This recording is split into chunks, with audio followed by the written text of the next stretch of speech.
high desert and the great American Southwest. I bid you all good evening, good morning, good afternoon, whatever the case may be, wherever you are in the world, all of which is covered by this program, Midnight in the Desert. My name is Art Bell, and we're going to have an interesting evening, I can tell already. I'm considering what to call Halloween. Don't forget, I am looking for people to email me their ghost stories. And remember, when you email me your ghost story, email me your phone number where I can reach you at showtime. If you tell a really good ghost story, if you've got a really good one, you know, something that'll grab you and twist you a little bit like that, then email it to me along with your phone number, and maybe I'll call you. Not that I have that many opportunities really to call anybody during a show, but we might call it Mid-Fright in the Night. Mid-Fright in the Desert? Mid-Fright in the Desert, maybe that. I don't know. I'm still thinking about it. But send me the ghost stories, artbell@knye.com. Let me give that to you again. I don't think too many people have it. It's artbell, ARTBELL, @KNYE, Kilowatt Nancy, Yokohama Easy, KNYE.com. Well, it's been a hell of a week, huh? Really serious, there I used it. Serious stories. The Star that has serious scientists talking about alien megastructures. That's a story that you just get once in a talk radio lifetime. It really is, and we can talk about that tonight. You can talk about it. You're welcome to talk about what you think it means. In fact, I'm sure we'll talk about it because it's open lines tonight. Anything you want to talk about is absolutely fair game. I am going to open up a special line. Prepare yourselves. Tonight, a special line for people who possess a superpower. Do you possess a superpower? It could be anything. It could be X-ray vision, my personal choice, or it could be invisibility, or it could be the ability to time jump, or it could be the ability to be invisible. It could be a million different things. And I have the opinion, well, no, I really have the opinion that there are people out there with these powers. Now, obviously, they wouldn't advertise it. I mean, if you had X-ray vision, for example, would you advertise that? No. People would recoil. And we were actually discussing at dinner tonight X-ray vision. And my wife observed that it really wouldn't be that cool if you saw everybody as nothing but a bag of bones. And she has a point. In other words, if you look clear through the skin and like X-ray elsewhere, it was only good for the solid stuff like bones, you would see nothing but a bag of bones everywhere, right? So it's got to be sort of specialized X-ray vision, like the government has. Like you have to walk through at the airport. They can actually see you nude, All right, I would like to welcome, before we even begin, a new station, WECK, in Buffalo, New York. Welcome to the program. Buffalo, yay, Buffalo. I have been to Buffalo, and it's a snowy town. If you ever have an opportunity to do this, ladies and gentlemen, do it. Trust me on this. I landed in Vancouver, and I took the Canadian National Railway all the way across to the Canadian side of Buffalo. The Canadian side of Buffalo. Anyway, it was about the coolest trip a human being could make. It went through the Canadian Rockies, and it was absolutely awesome. I mean, a long train trip is fun anyway, but that was awesome. Really awesome. Up through the Rockies. Oh, can't even begin to tell you. A trip of a lifetime. It's worth doing, not because you have to go anywhere, just because it is so cool. Okay, so again, open lines, anything goes, okay? Anything. Doesn't matter. I just want to have fun tonight. You know, we're serious all week long. I have guests, and then Friday night, we let loose, and anything goes. Anything you want to talk about is fair game. But I do reserve one special line for superpowers. If you have a superpower, really, and you can describe it to us and make us believe, it is 1 and then area code 575-208-7787. Let me repeat that. Superpower line only. Area code 575-208-7787. And, of course, I do have a first-time caller line, which is area code 775-285-5800. Again, first-time callers to the show, 775-285-5800. Might as well give the whole speech. Our public line is available for all of you, and that is area code 952-225-5278. Let me give that to you again. Anybody can call that for any reason, literally on an open lines night. Dial 1 and then area code 952-225-5278. Now, if you want to sound commanding and good, you can call in on Skype. This is the full tilt boogie description tonight. If you have a phone, an iPhone or Android or whatever it is you've got, pad, whatever, you download Skype. It's free, right? You go to your store, whatever, and Skype. It's free. And once you get Skype installed, then install us. And you do that by going to add a contact. And at that point, you enter, if you're in North America, Canada, America, MITD 51. That's as in midnight in the desert, MITD. Just the letters, MITD 51. And then we'll be in your contact list, and you can punch us up and dial us instantly and sound really, really good if you're, on a phone. Don't use speaker phones. That is a big no-no. Also, remember to turn down your device prior to speaking on the air. Once you can hear my voice, or music or whatever, then you'll know you're going to get on. So hang on, don't hang up. And if you can't get through, keep trying. If at first you don't succeed, dial again. Now, the same goes for international callers. Anybody outside the U.S. and Canada can call us at MITD 55. So in Skype, you put in MITD 55. All right, a little bit of news, and that's all there is, a little bit of news. As you know, by my reference to sogginess at the beginning of the program, it's been pretty darn bad in places out west here, up to 6 feet deep. Mud. Can you imagine that mud up and in cars, roiling rivers of mud, going into homes, causing terrible problems, closing I-5. Oh, it's a mess. And they say this year is going to be a real mess, all year long. El Niño's a coming. And I guess this is just sort of a little preview. Turkey appears to have shot down a drone that flew into its airspace on Friday. Now, they have every right to shoot the thing down.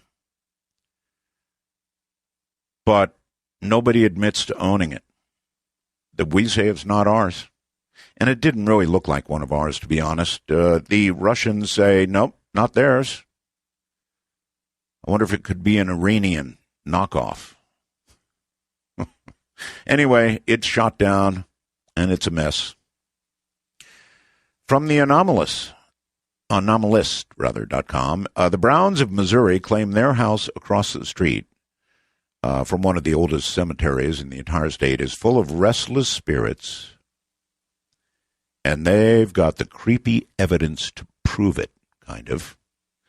They've dug up so many strange artifacts, including medical tools, human bones, that their cellar has become a virtual museum.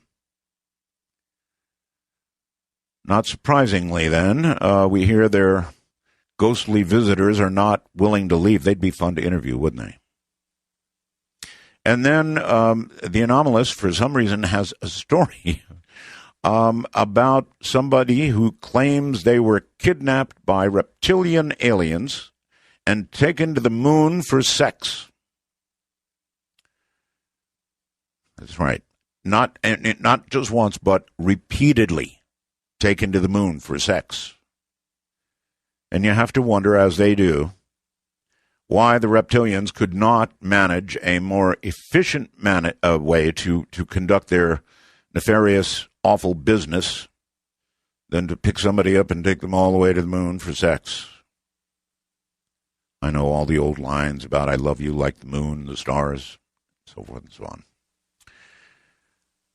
And by the way, she is a former U.S. Air Force radar tracker that claims this. Raped again and again by the reptilians on the moon. And then brought back to Earth. Got to figure. If you follow me at ArtBell51, that's my my Twitter address. If you follow me there, if you don't follow me, why don't you follow me? Because if I put Periscope up later in the show, if I get in a really good mood and I put up Periscope, you will then have the chance to watch the back of my head as I do the talk show. It's excitement you can't beat for a Friday night, let me tell you. ArtBell51. That's me at Twitter. Follow away. I will not jam up your phone with useless stuff. Regarding the chilling message that I played last night, remember that? The coded message? It was chilling, too. I said it came from a SAC frequency, and sure enough, it did. I got this anonymous response today from somebody who obviously knows what it was. And it reads, Dear Art, very nice EAM, or emergency action message you played for us last night. If it had been an actual emergency, we would not have seen the sun today, nor drank coffee above ground. The EAMs are uncommon, but other instances have been recorded that follow the same format as the ones you played. The phone tones at the end, number, sign, and 9 were unique. EAMs best received, upper sideband, 4.724 megahertz, 6.739 megahertz, 8.992 megahertz, and 11.175 megahertz. That's where we got that one, or that's where somebody on Reddit got that one. Boy, it is chilling to listen to, too. I mean, if it was the real thing, all-out nuclear whatever, that's kind of thing that you would hear just exactly like that. So we caught a pretty rare one, actually. All right, so that's kind of the story for tonight. Again, all the phone lines are now full. Everything is going full tilt boogie already. So I have no idea what awaits, but on open line nights, I just try to have fun. So anything you've got that's good, you're going to want to phone in. You've got the numbers, so let's rock, shall we? With that in mind, it's open lines. Anything goes. Let's rock, shall we? How about Lake Charles, Louisiana? Hi. Hey, Art. This is Michael. Hey, Michael. How are you tonight? I am well. Well, we had a long week here, and I didn't get to listen a whole lot during the week, but I caught up with you during the day, every day at work. Oh, so you know about the possible alien megastructures out there? I know about them. Okay. I don't know how much work I got accomplished this week, but got a lot of your show to listen to. All right. I wanted to tell you, I've been listening to you back since, high school, and I barely made it through high school because I was up all night listening to you till 6 in the morning. So, in other words, I virtually or very nearly ruined your entire education. Very nearly, but now there's something different. Yes. Now I'm married. Really? And my wife... I don't want to mess with that. Well, she's made the comment, I guess I've got another man in the bed with us. So I called Bob Crane and said I needed some help. And I got a little pillow speaker. Pillow speaker. And, yes. and over the course of the weeks now, I catch her leaning over to my pillow, listening to you. So you're gaining another fan. So I'm actually bringing you closer. You're bringing us closer. Shanoa is starting to enjoy you. All right. Well, thank you very much for that. It's good to know that I've done something good this week. So thanks.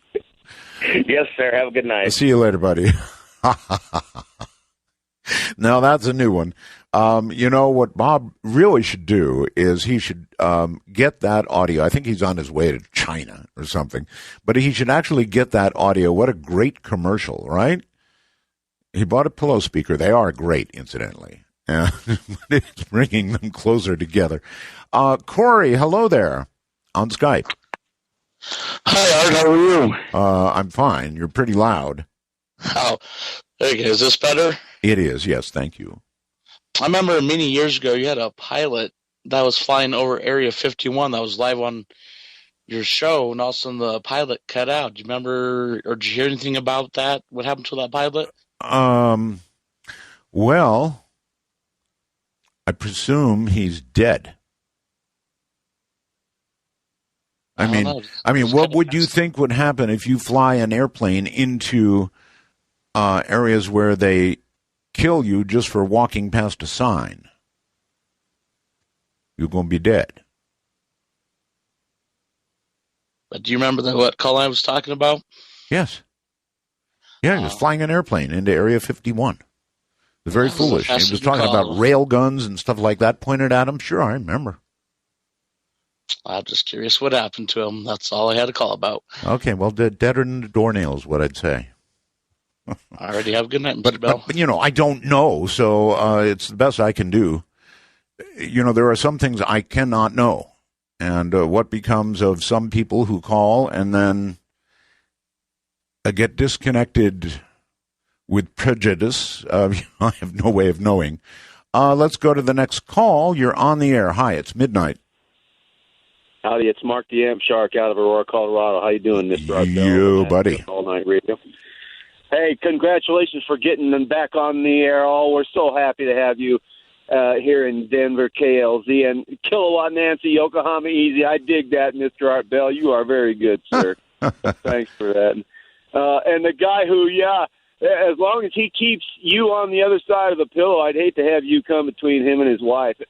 I was feeling the same way. I mean, I had already just about destroyed his education, his marriage life. Well, yeah, that's a little much. Well, let's hope, you know, if nothing else, you're getting him on the right wavelength and everything will work out just groovy. But anyway, further kudos there on your re-emergence, and you're doing everything just right. I can tell you are the shrewd master of the radio, and you're scooping your competition left and right. Well, again, tell everybody what station you're listening to, please. KLZ, Denver, Colorado. It's the second oldest station here in Denver, one of the very oldest in the country. That's the way to do it. In fact, people listening on stations, I should say this, should promo them when they get on the air. So you've done a good job. Oh, you're welcome, sir. And, hey, man, I am all over the map, boy. You want to talk about near-death experiences, ghosts, UFOs. I've encountered all kinds of things. I almost wanted to call into your super natural line, but I don't have any but, boy, I'm hooked in weird psychically all over the place. So, well, then all right, if you're psychically adept, then I want you to reach out and tell me what the strange megastructures are that we're all talking about. And by the way, that story finally hit CNN today. Finally. Yeah, it's a wonderful time, scary time to be alive, but what a wonderful time that everyone, this mass awakening, and you are so much helping it. And that was the reason for my call. Dr. Greer the other night, oh my goodness, Art. You talk about work production dropping and people staying up on that was a massive transmission, sir. That needs to get... well, while I appreciate all this, you seem to be dodging the megastructure question. A wonderful thing, sir. And I had to craft my own theology because I am a very basically at the core Christian type man. But as I awakened over the years with your help, sir, over the decades past, it's easy to see there are bigger powers in that are working here and other alternate powers. So you're not suggesting that I've ruined your religion? No, because I had already crafted my alternate religion. I can very much see, though, why they had to keep this under wraps, both, as Dr. Greer said, for reasons that the New World Order cannot stand to have people see they're cashing in profitably by our ignorance, but also they want to manage our ignorance. Boy, once we bust through this thing, and I think we might with it, here's what I'm going to say there, Art, to not dodge your question anymore.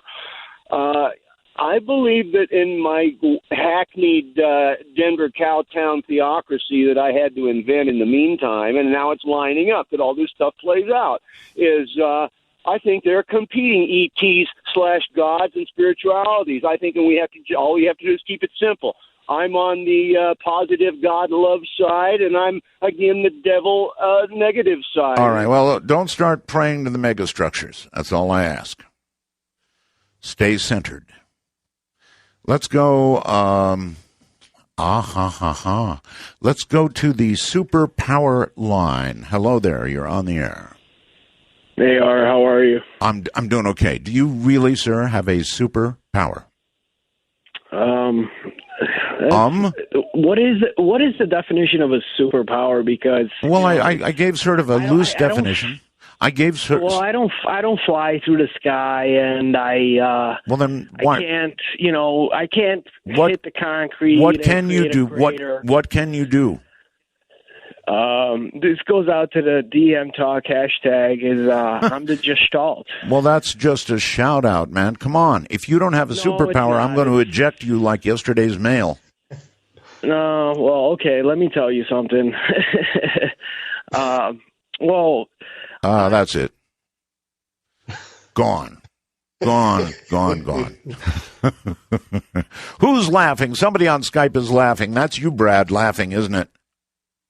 Huh? It was me, Mark. Mark? That was you laughing?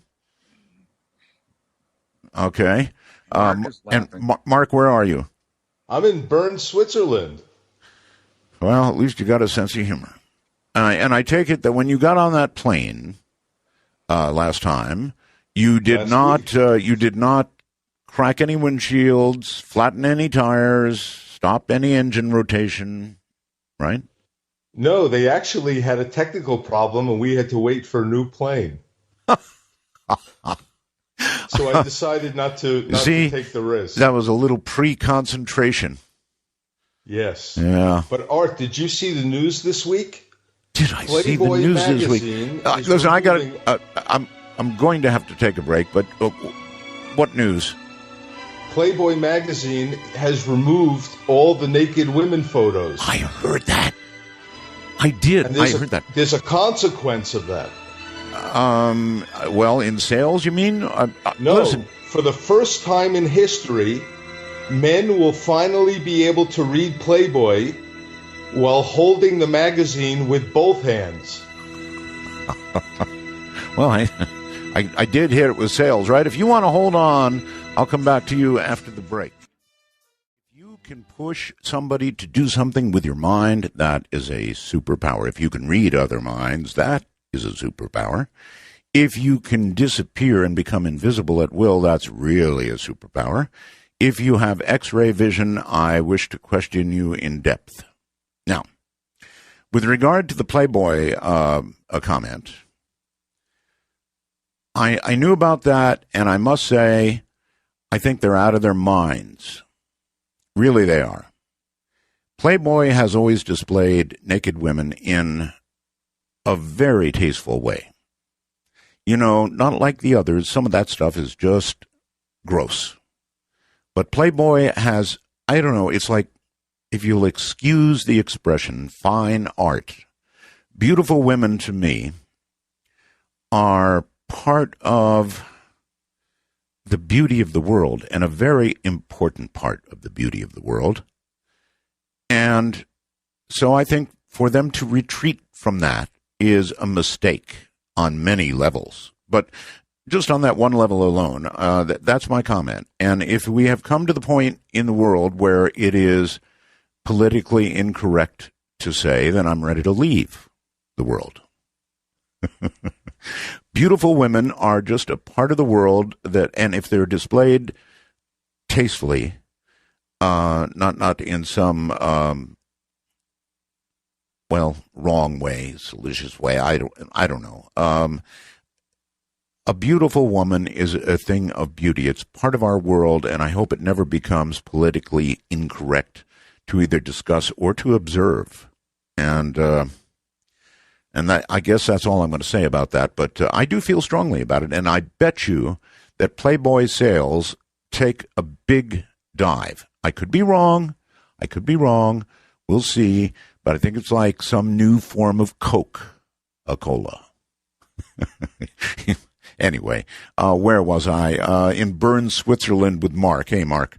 Yeah, hi, Art. I had another comment, which is about, you mentioned taking a long ride on a Canadian train. Oh, yes. But do you know that by definition, every ride on Amtrak is a long ride? Well, because the train goes so slow. Yeah. Well, this was the Canadian National Railway, and trust me, the scenery was so beautiful that you didn't care about the speed.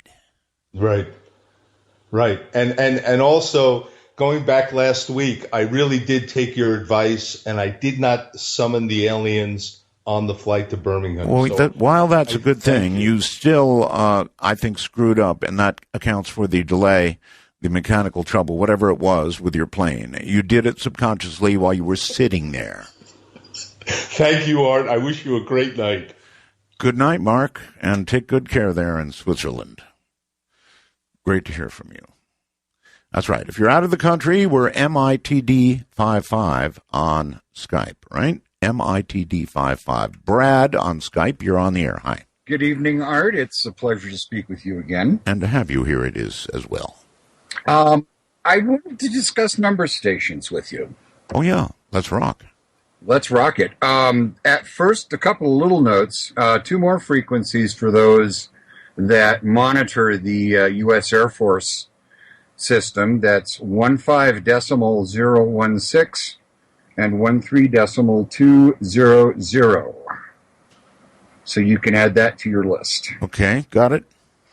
The transmission that you played last night and the other night, yes, and that was causing all the uproar, the call signs are usually computer generated. There's a huge list of them, even bigger than Weather Channel's. Well, let me add this for you, sir. Back in the Cold War days, when the Soviet Union began its collapse, that's when they started using collapse.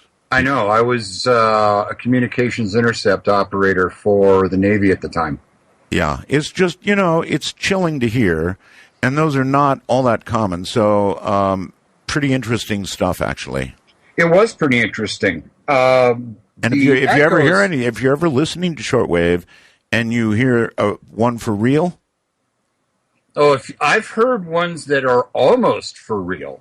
Almost. Let me give you an example. During the run-up to the first Kuwaiti bombings, our first, we're going into Kuwait City and flatten everything to get all the Iraqis out. That's right. If you hear those EAMs, you'll hear them. They will give 6 characters. Repeat that. That's the message preamble. And then the rest, that is included with the rest of the message when they send the text. If you hear just those 6, and if you hear a lot of them, there is some imminent action coming. Also, if you hear the 6-character preamble and then a long string of characters, yes, it can go into the hundreds. Yes.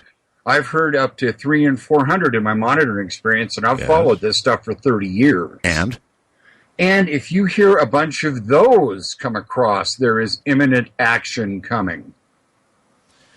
Well, it's a pretty freaky hobby. That's all I've got to say. Thank you very much for the call, Brad. It is a freaky hobby. It is just chilling to hear those. And of course, you know, the right combination of them could mean the missiles are on the way.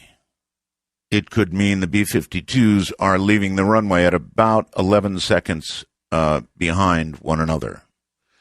Not something you ever want to hear, frankly. Let's go to the phones and, look, we have a superpower person, perhaps. Hello there. Do you have a superpower? How's it going, Art? This is Kingslayer, former Dark Matter News writer. Well, that's all fine and well, but do you have a superpower? Yes, I believe I do. All right. I actually believe that I possess a superhuman ability to write music, and that is probably a little on the fringe of superpowers, but... Yeah, way on the fringe. So far on the fringe that you're getting booted. Oh, thank you. But look here. These lines have meaning. If you don't have a superpower, do not call that number. And you can't sneak your way into it. And that's what he was trying to do. I'm not going to allow it. There are rules. This is one of them. Do not call that number. Area code 575-208-7787 unless you have a superpower of some kind. I'm going to give it again. If you have a superpower, and only if you have a superpower, would you call area code 575-208-7787. Anybody else, you know, you better do your talking when you get on the line. First-time callers, area code 775-285-5800. That means if you have never called the show before, you're eligible to call that line once. So make it good. Area code 775-285-5800. Okay, let's go to, I don't know, Kirkwood something or another. Hello there. Hello, it's Jeff from Ferguson, Missouri. Really? It says Kirkwood. Yes. It's those strange caller ID things. I'm actually in Ferguson. Okay. People can actually put anything on their caller ID they want. Anyway, welcome. Yeah, can I give a shout-out first to the chat room before my topic? You may. I'd like to say hello to everyone in the Sorcery Net IRC Art Bell chat. I didn't even know there was such a thing. Yep. Wow. Been around as long as you've almost as the show has. Holy moly. Well, welcome indeed, and hello to the group. All right, wondering if you heard about the situation at the Westlake landfill in Bridgeton, Missouri? Are you referring to the fire that's making its way toward nuclear junk? Yes. Yeah, I'm afraid I have. In fact, I've got a story on it here. Let me see. It's pretty serious stuff. The landfill there has nuclear stuff in it, not good nuclear stuff, Cold War era stuff, nuclear waste. Yeah, and it is now separated from an underground fire by 1,200 feet. Yeah, and according to the latest estimates, it's about 1,000 feet or 300 meters. Yeah. If it gets to the nuclear stuff, well... Yeah, I was wondering if you're going to be doing a show on it anytime soon. Well, you know, I obviously I knew about it. I've got the story sitting here, so I'm aware of it. But, you know, I don't really want to scare the hell out of people. And I think they're watching it very carefully, and I think the fire is not so much getting closer. It is a gigantic underground fire. But, I mean, you're right, caller. It's a frightening situation. I just, you know... If it starts moving, if it starts getting close, I'll be all over it. I just don't want to scare people. Yeah, they said this could be beats times 100. Yeah, I know. Well, just wanted to... one thing before I go. I was one of the last callers to your prediction program on Celestial Radio. Yes. I made a prediction about zombies. I'm not sure if you remember. Did it relate to like a TV series? No, it was supposed to be one of your New Year's prediction shows, one of your last ones. What was it, actually? Zombie apocalypse. No, I meant what was the specific prediction? That there would be a zombie apocalypse in 2006, one of your last ones you did on the air. Well, other than the series, I think it's... Oh, yeah, I was just wondering if you remembered. I do. Yes, I do. All right, well, thank you for taking my call. Right. You're good to hear you again. Very welcome. I have no idea why we remember these things, but I remember that, sure. What do you think it would be like if there was actually a zombie apocalypse? If the dead began rising in various forms of decay, as always depicted, some of it really serious decay. We all know what you have to do, right? It has to be a headshot, and it has to be quick. Let's go to Albuquerque, New Mexico on the Special Powers line, and this one better be real. Hey, Art, this is Steve from Albuquerque, KIVA. Hey, Steve, how you doing? And doing thank well, you for promoting your affiliate there. Oh, you're most welcome. Hey, the reason for my call, I do have a superpower. I've had it since I was a little boy, and basically I can hear people up to 500 feet away. Seriously? Yeah, and actually it was kind of a curse when I was little because I had a lot of problems with all these different sounds that came into my brain, and for a while they thought I was like developmentally hampered or whatever. I understand. Here's my question. If I can I ask a couple? Oh, sure. Okay, so we all know that people can't hear normal conversation 500 feet away. So obviously, if you have that power, then it's not just auditory. I don't think. In other words, you don't have much increased hearing. At some point, you've got to be mentally receiving what they're saying as opposed to your ear or ears. Well, I think I infer what they're saying, but believe it or not, I can actually hear people, and there have been situations where it's worked to my benefit. I'm in sales, and what's so crazy about this is that it took years to basically tune my ear. So what happens is that I didn't have this wall of white noise that was giving me headaches and causing all kinds of mental confusion, and I finally learned how to listen. And I could basically focus on people that were nearby and stuff. But then as I got into sales and I got older, one time I was at this convention, and I was actually listening to some people that were, well, don't say anything, competitors of mine. Yes. And they were like 150 feet away, and I kind of learned some things about, well, anyhow.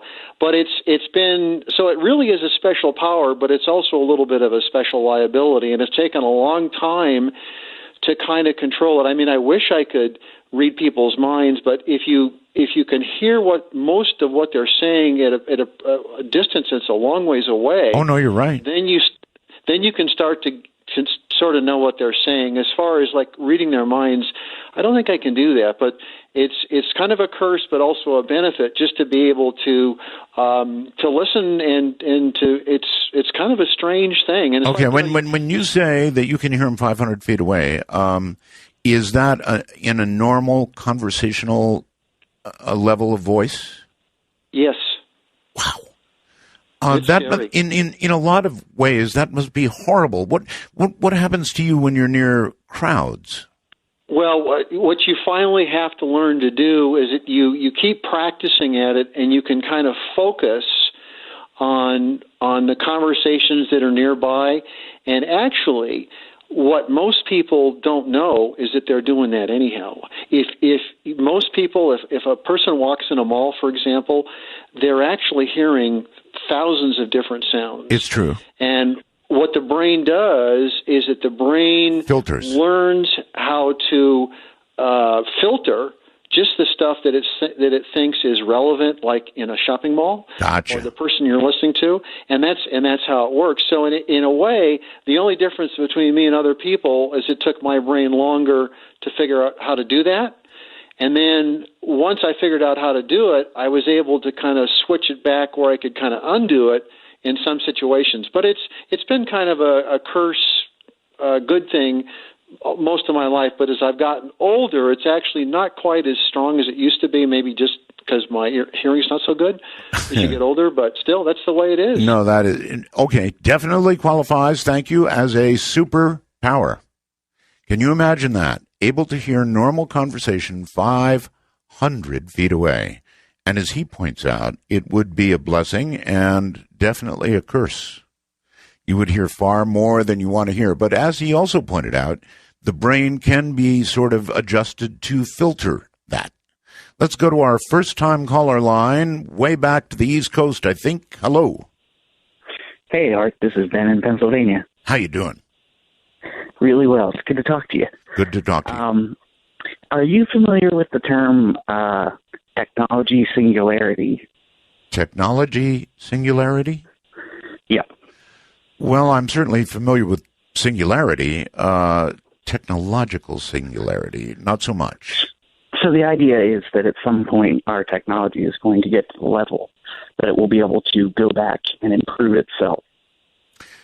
And well, I think there's a distinct possibility, sir, that eventually we will become a machine. In other words, this planet will be taken over by machines. Right. And that would kind of be a singularity for them. Yeah, that's what some people fear. Anyway, I was thinking it would be great to have somebody come on and talk about that at some point. You mean literally that we all, well, okay. Thank you very much for the call, and I'll consider it. How might that occur? How might our society devolve, or, depending on your point of view, I guess, evolve into a technological singularity? For all I know, we're not all that far away from it right now. The smartest person I know is Google, and I use her all the time. You notice I give it the feminine reference. Google is awesome. What is there that you can ask Google that she cannot answer? Nothing. She knows it all. Virtually knows it all. I think it's cool. I love Google. Let's go to the first-time caller line. I like first-time callers. You're on the air.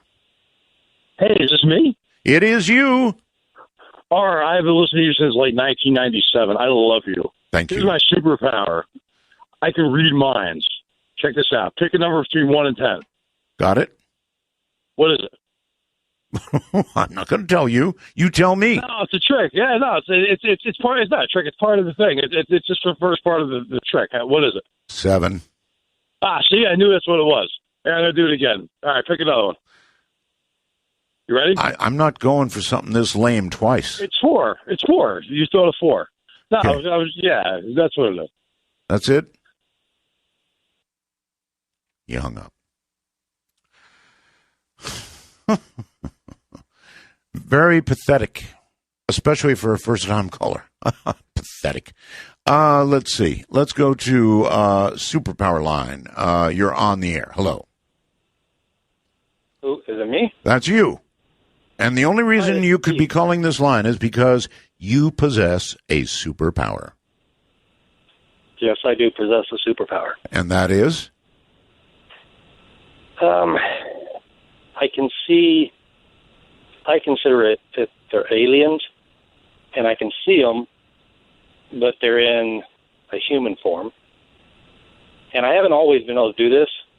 I'm 50 years old, and approximately 2 years ago, I got into an accident. I was rear-ended on a freeway, and it was a pretty bad accident. And then after that, I was doing rehabilitation, and ultimately I had to change my diet. I mean, there's a lot of things going on, and, changes in me physically and mentally.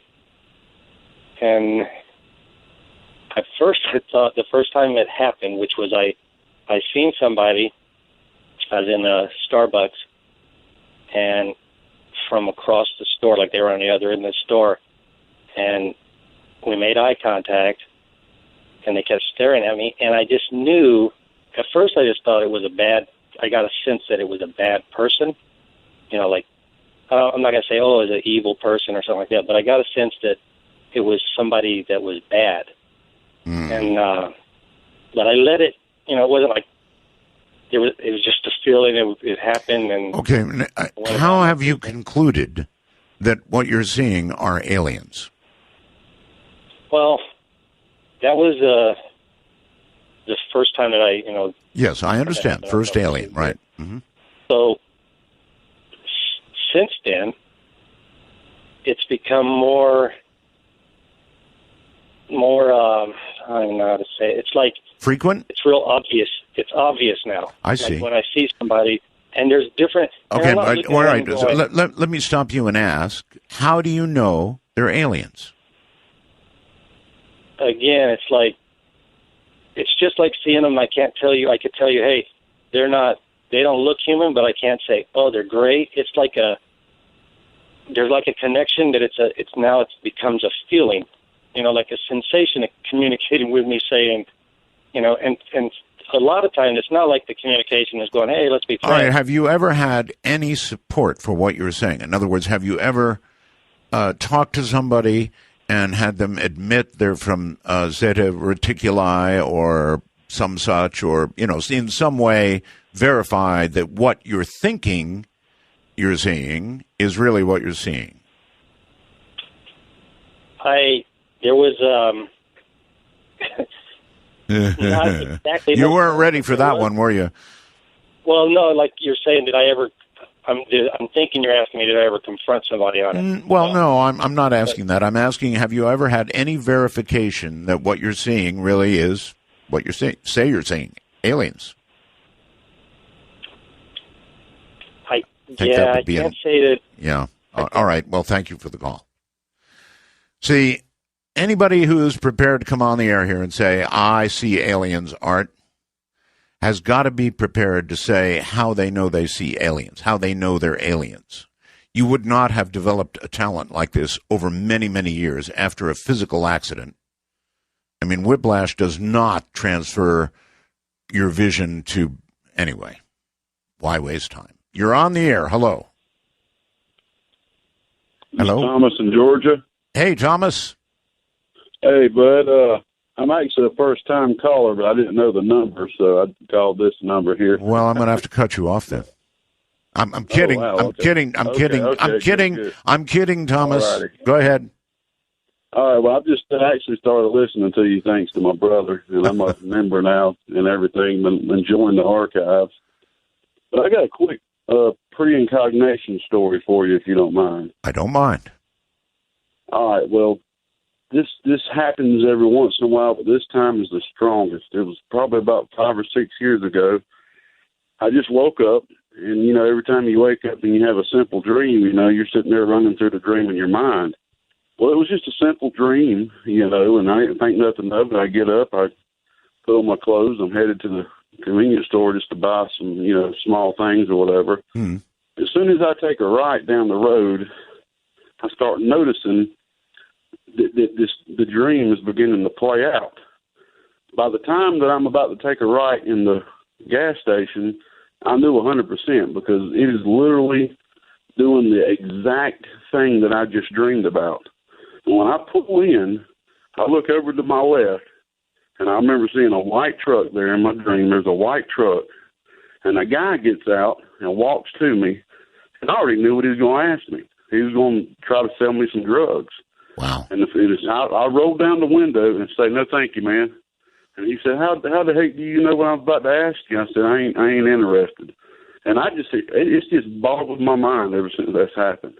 Wow. Has it only happened once, or is it recurring? Only to that extent. I have just tiny, small things. Like I have deja vu all the damn time. Excuse my language, but all That's the all right. time. Deja vu, though, is, kind of a normal sensation. A precognitive, exact precognitive dream is something else altogether. That's pretty cool. And I'll have small things happen during the day, like I'll see an object sitting somewhere, and I'll really real quick it hit me. I saw that in my dream. Right. Small stuff like that. No, got it. Good stuff, actually, and off a regular line at that. Not even the special powers line. Precognitive dreams are pretty neat if you can have them again and again.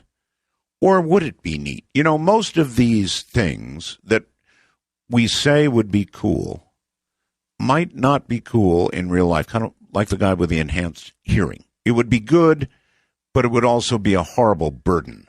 Let's go to Skype. And Mikhail, is that correct? Hello on Skype. Mikhail? Michael? Hello. Hello. I'll tell you, I almost left the line waiting for you. Oh, I'm sorry. I think it was the mute button. I see. Don't have the mute button on when you call me. All right. Sorry. It's all right. So I think that the megastructure thing is kind of obvious. Okay. And you even alluded to it when you had the caller with the technological singularity. Yes. That part one of my theory is that whoever built the megastructures is extremely advanced, far beyond where we are. I would say. And even where we are, we can see now, as we are advancing in our abilities to increase technologically, that it's not too far-flung to believe that it's possible that the computers will eventually become self-aware. I so agree with you, sir. And that's about the time, perhaps, that we begin to connect with computers, or computers become part of us, or we become part of them. Yeah, I wonder how that'll happen. I mean, do you think this is something that people will volunteer for because they can have such a good experience? Well, you know, I don't think that it's going to be that kind of a choice. The fact is that these things kind of creep up on us. Well, when the telephone was invented, all kinds of theorists said that we were going to lose touch with each other socially, and that was a big danger.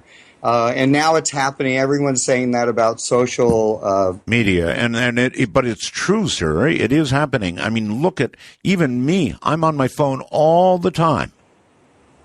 Well, and that's true. And so all of a sudden, the phone and you are almost becoming interdependent, aren't you? Yes, that's right.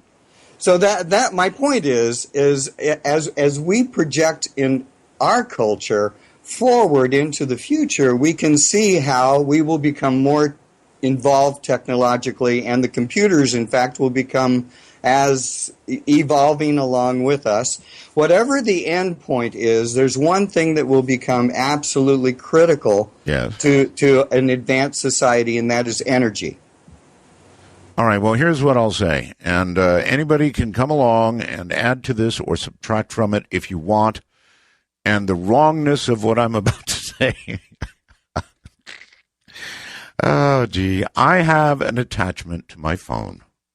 I don't want to say I love. Well, I do kind of love my phone.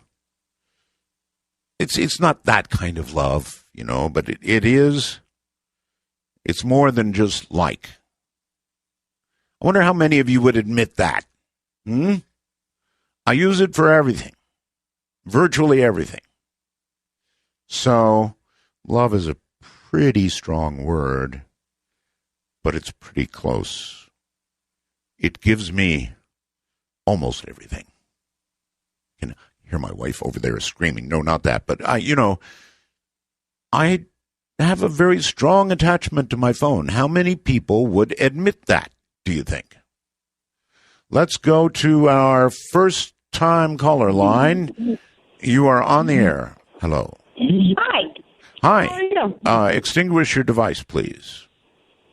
What's that? Turn off whatever you're listening to. Ah, there we go. Sorry. That's quite all right. Where are you? Somewhere in Illinois. Somewhere in Illinois. All right. Well, it's good to have you. I don't know where. We're just kind of randomly driving. Oh, you're driving? Yeah. Well, my husband's driving. Okay. And you were listening to what? Your phone? No, the radio in the car. I know that seems ancient nowadays. No, it's all right. You're listening to the radio. What radio station? Do you know? It says 92.9 Bloomington.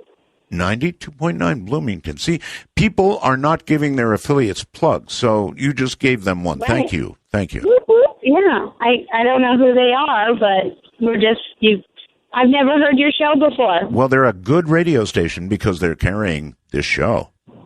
Right, apparently. Very entertaining. So are you. So what's up? So I do have a superpower. I have probably 10 of them I could choose from. Well, give me your most impressive. Let's begin there. Well, I'll go with, because the guy ahead of me, you said the whole weird dream thing. Yeah. That happens to me Really? all the time. Yes. In other words, you have frequent predictive dreams. Oh, wow. And both of my daughters do as well. Have you yet used this ability to profit or benefit in some way? No. I don't know that would be possible. I don't think I would want that. Well, I mean, what if you had a dream that if you did something, you were going to lose a lot of money? Probably you'd wake up from that dream and then wouldn't do what was in the dream, right? Well, I probably wouldn't realize it until I'm in the middle of making the bad decision. And then you'd go ahead and make it anyway? Well, I try really hard not to make that decision. Yeah, I understand. Well, listen, any other ones I should be aware of? I can recall every word of every conversation I've ever participated in. Now, that's got to be a little painful. It really is. I'll have Alzheimer's one day because I won't have any more memory space left. Yeah, like Kelly in the old Married with Children, where one more bit of information in this side of the brain and then something falls out on the other. Oh yeah, that's hysterical. Yep, that's my brain. It is. It's bad. I can recall conversations from texts with my husband from 5 or 6 years ago, and he looks at me and goes, I don't even remember that happening. Kind of weird. Pretty cool. Well, listen, cruise carefully in Bloomington. Have a great night. All right, you too. First-time caller. Yeah, if you're listening to a radio station, I've been meaning to say this for a while now, please give them a plug. We've got a lot of affiliates coming online shortly. Big cities. Should I name drop a little? Well, like Phoenix, like L.A. I really shouldn't say more, but it's going pretty crazy. This is really fun, really fun. Hello there, outside the country somewhere. Artie, you're on the air. Good morning, Art. Good morning, Welcome Artie. to Clybank in Scotland. In Scotland, all right. Yeah, it's brilliant to speak to you, sir. I've been listening to you for a long, long time, and I'm listening on the internet at just about 6 o'clock in the morning here. Yeah, probably sitting there with coffee or tea or something, right? Well, something like that.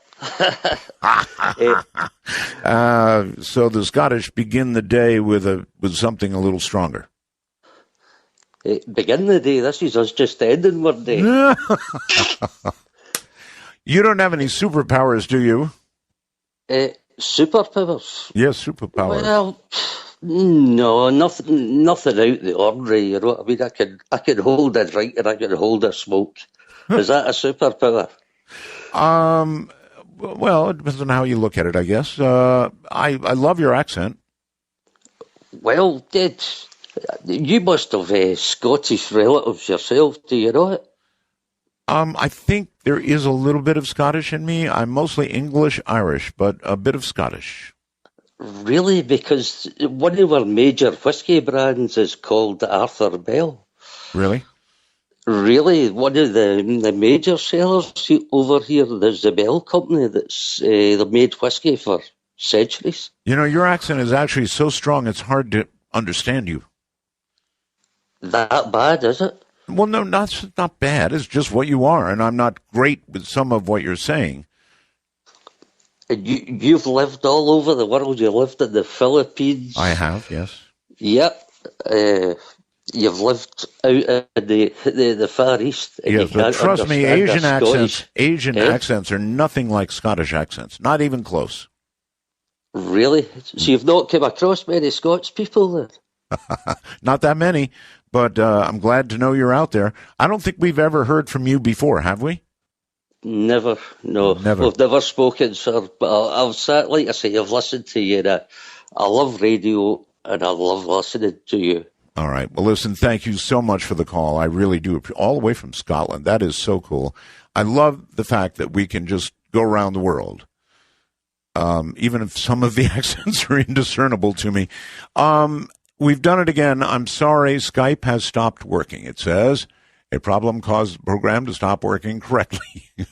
Windows will close the program and notify you if a solution is available. Well, what's happened is we're going to go ahead and close the program. I'm very sorry, those of you who were waiting. It'll work. I can reopen the program. What happens is that I don't think that Skype was made for talk show people.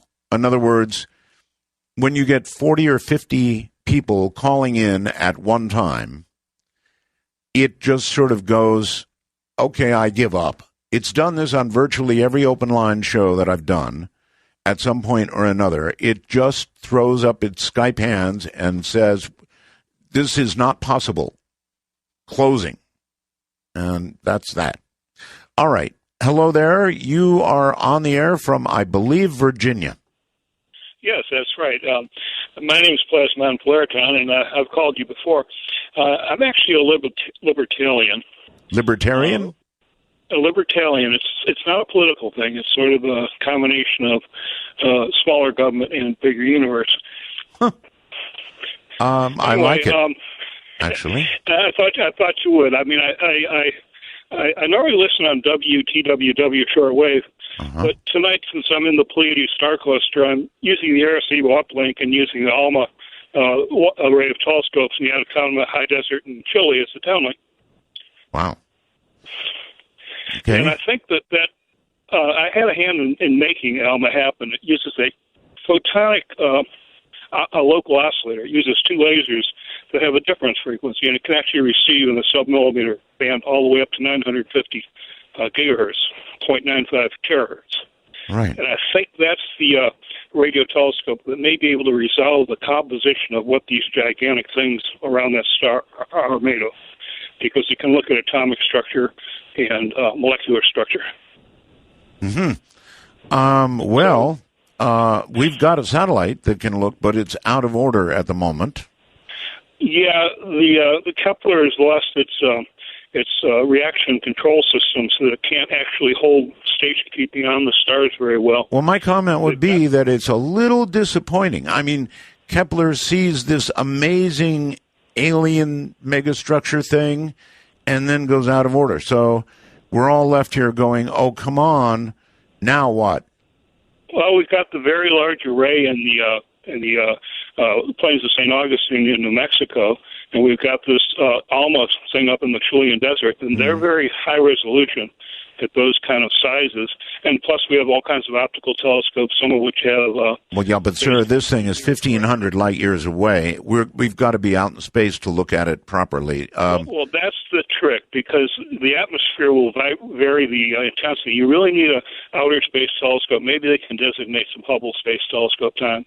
It's got photometers on board that are pretty accurate, and while it's still got any life left in it, we should probably be trying to do that. What do you think? What do you think about a civilization that could do what they're suggesting this one has done all that way away? I mean, should we ever be in contact with them or not? I think we would want to observe very carefully what was going on, as you said, 1,500 years ago. There may be some remote viewers who could come in and take a closer look and not have to be limited by the speed of light. Aren't you a little bit concerned that they would be so far ahead of us that, I don't know, they would step on us like an anthill? Right, that's a possibility if there's hostility. Of course, hopefully if they're so far ahead of us, they've also given up on the idea of war as being a waste of time. Well, we don't have enough experience. I'm sorry, but we don't have enough experience yet with what happens to a warlike people. We are warlike people, and we have not yet mended our ways. In fact, we've got ourselves in so many wars that we can't even afford it. Ronald Reagan said that if we had a perceived threat from external sources like this sort of civilization, it might make us rethink our warlike ways here. Well, I think, well, he may have meant that, or he may have meant that planet Earth would come together.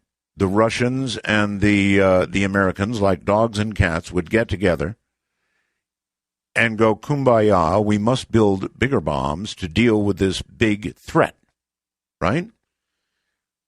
So there's two ways of thinking about this. It may be that warlike people eventually evolve into really warlike people, so that instead of simply taking over another country or nation building yet another nation, we planet build. We sterilize what's there now, and we reseed it. Now, if that's the way it goes, we're cooked. I'm not trying to be negative. I'm just thinking of the half glass of water, right? It could go either way. Everybody assumes that as we evolve socially, we will become nice people. We will stop our warlike ways. We will hold hands. All will be well. Kisses and hugs all around, right?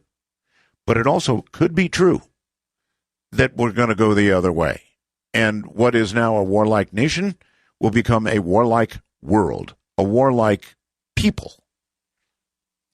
End of speech. Hope that's not true. Hi there. You're on the air. Skype. Hi, Arbel. How are you today? Pretty good. I'm calling about the radio the broadcast that you had on the air the other night. Ah, yes. Okay. I was listening via WebSDR last night because it intrigued me. And I was listening on 8,992 kilohertz. Okay. Which is also Air Force for the SAC. Yes. And at one point, I heard what sounded like Arabic and French language. Boy, Arabic would be the last thing that I would expect to hear on a SAC frequency. Yes, and I'm wondering maybe if that was Turkish. I would have no way of knowing. I would have no way of knowing either, but with this down drone, I wonder if there's any kind of connection. It's a good question. And there was also a lot of chatter on there last night. Oh, yeah, but why would it be Turkish chatter? I don't know. I have no clue. Well, that's interesting. Keep listening. If you hear anything particularly interesting, record it and send it to me. I most certainly will. All right. Thank you very much. Thank you. Right. Take care. So what we'll do is there are many of you who monitor out there. I know thousands of you who, as a kind of a hobby, monitor. And if you hear anything really cool, by all means, call me. Hello there on the phone. You're on the air. Hello, Art. Hi. Hey, what's up? You. Yeah, I am. Sorry, you kind of caught me off guard. I had a quick question, since you're always talking about like the radio stations and all that, how you're an affiliate. Sure. With the radio and the being on the internet, how do you track ratings and stuff like that? It is an interesting question. There are many ways to track. And one of them, of course, is raw numbers that you get from a server, or the master servers that send the program out. That's one way. With radio, they have a new system now that is run by Nielsen. Used to be Arbitron, but Nielsen has now taken over. So you have to get those figures. And then, of course, you've got a lot of people these days, sir, that don't listen live. They want it when they want it. And that means usually the next day. So you have this massive number of people who want to become what we call time travelers. And, they pay like $8 a month, $7.99, I believe, and they can listen to the show any old time they want. So you're asking a complicated question. Yeah, I kind of figured. Yeah. So what are your numbers? I really don't know at any given moment. They're pretty big, though. Again, we have so many affiliates now.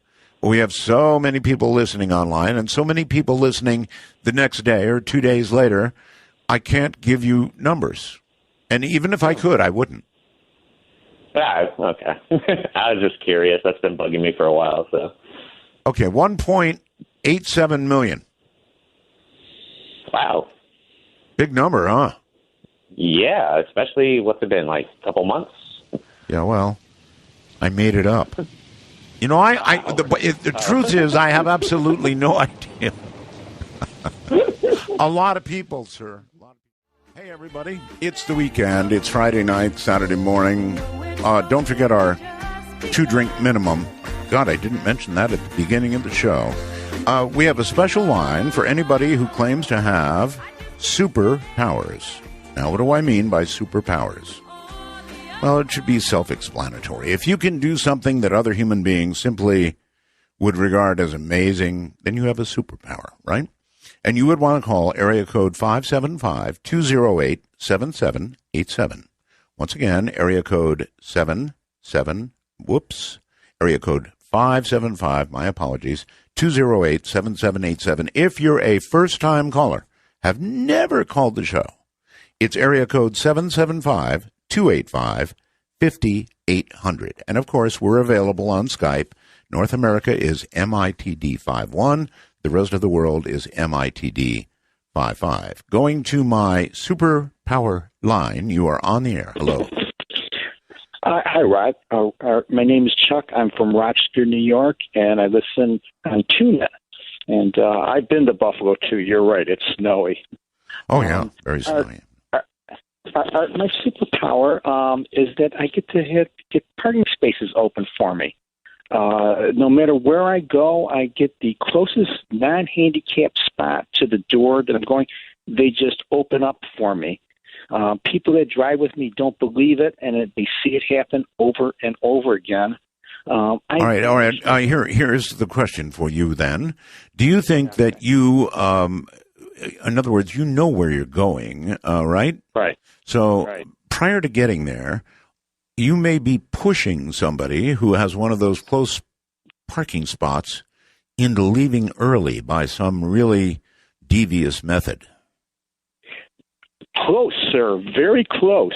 What I do is I use the law of attraction to get somebody to leave, and I developed after I read The Secret by Rhonda Byrne. Yes. And one really interesting thing is if I don't have complete faith and confidence that it works, like say I pull in and I say, oh, there's a spot that's close enough, and then I'll walk past and there's the spot that I should have had.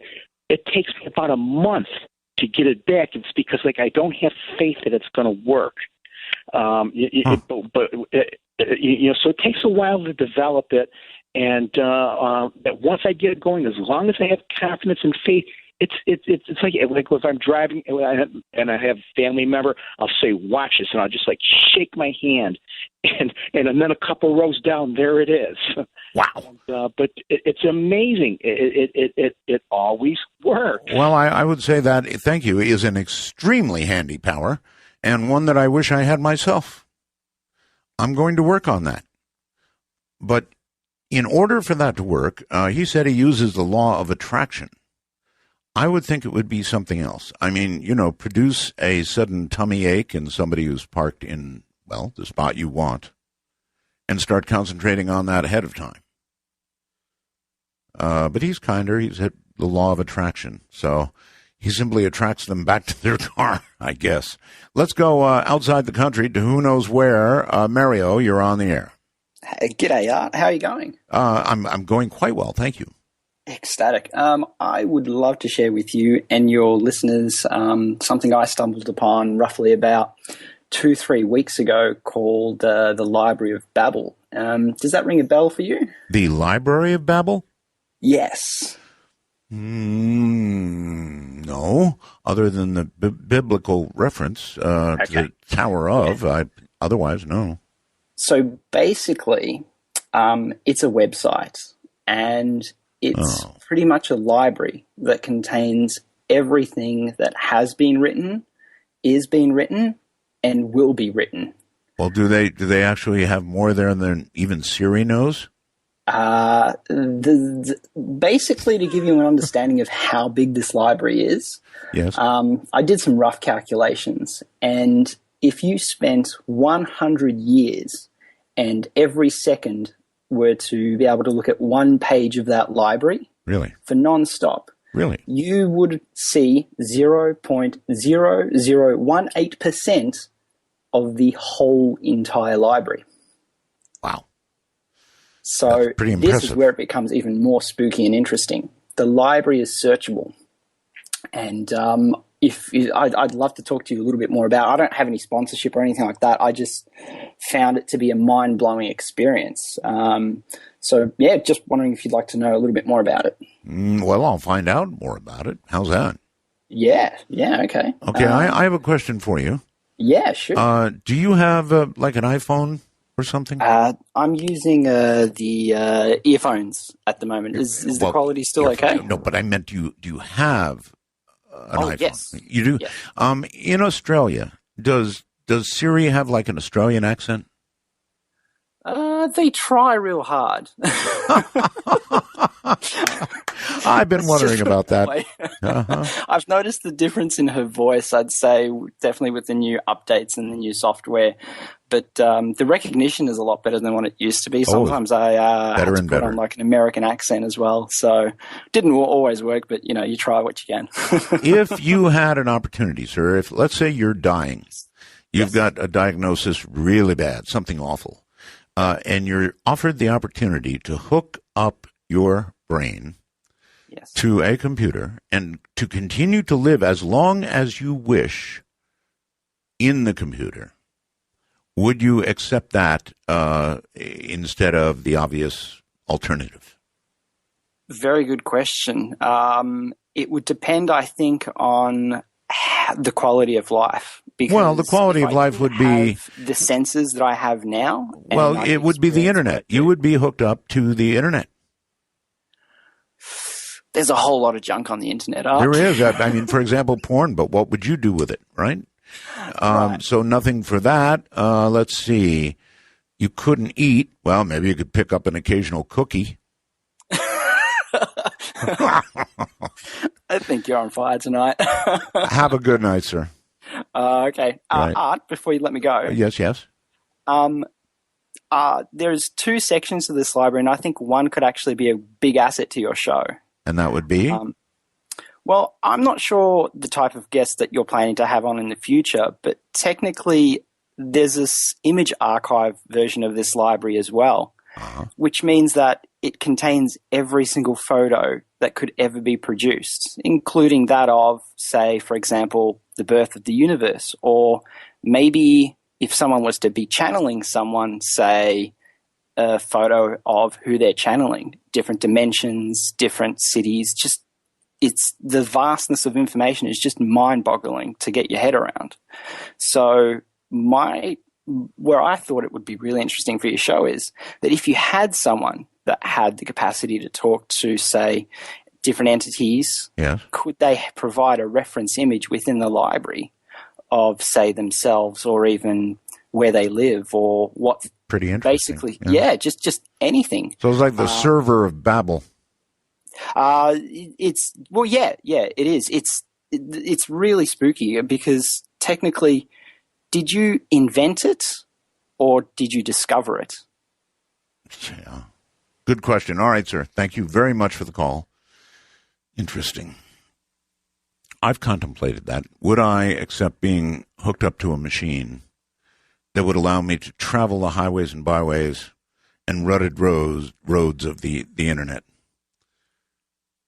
I guess that would be the ultimate goal, right? If you were hooked up to a computer, you'd want to be where everything is, and that would be the internet. Going to my superpower line, you are on the air. Hello.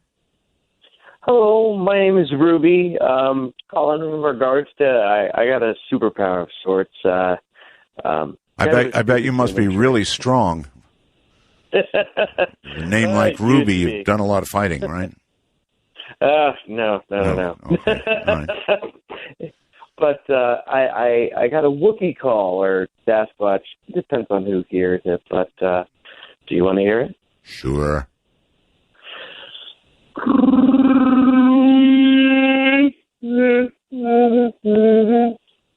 Keeps coyotes away when you're camping. Could I hear that again, please?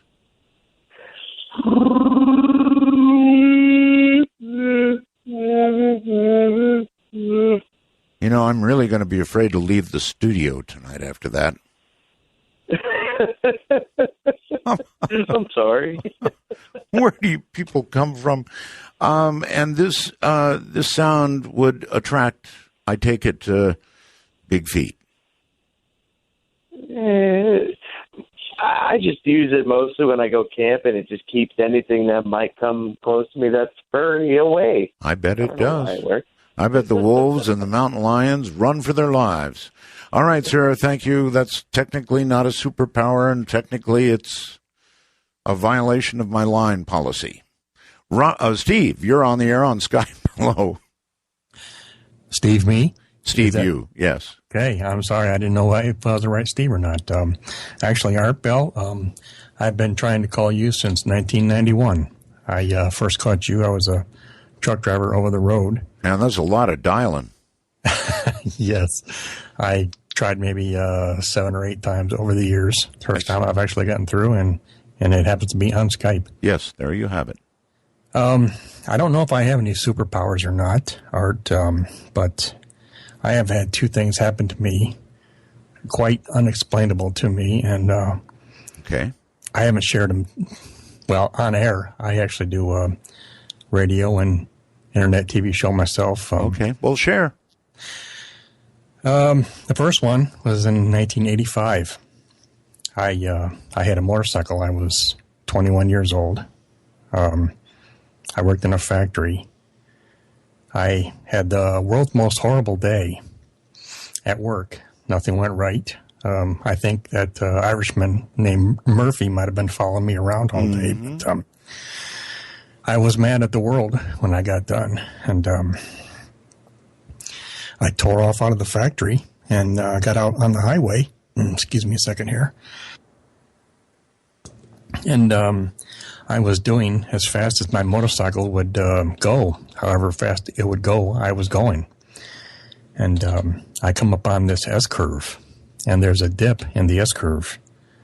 And I got up on the other side through the S, and I found myself in the left-hand lane with a car coming the other way in her lane. She was in her correct lane. Yes. And I was in her lane as well. Yes.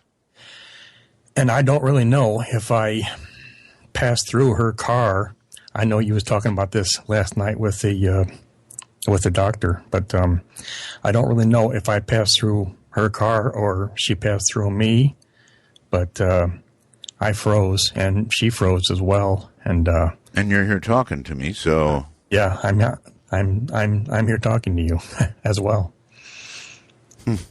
And you really should be roadkill. Yeah, absolutely. Maybe you are roadkill. Maybe that's the miracle of this call. I'm going to settle for that one because there are so many people trying to get through. Save the next one for your next call. Certainly. And try to make it before, well, you said since 91? Yes. Yeah. Try to make it, a shorter span of time. But that was pretty good. There apparently are more stories like that out there to be heard. People who were in situations that would have resulted in their immediate mortality. In other words, you're about to hit a truck, you're about to hit a car, and somehow you're out on the other side of it in one piece. Now, that would certainly give credence to the guest I had on last night, who will be on again, be assured. We were talking about that sort of thing, and I think it's amazing, and I think there's something to it. Too many stories not to be. On my superpower line, you're on the air.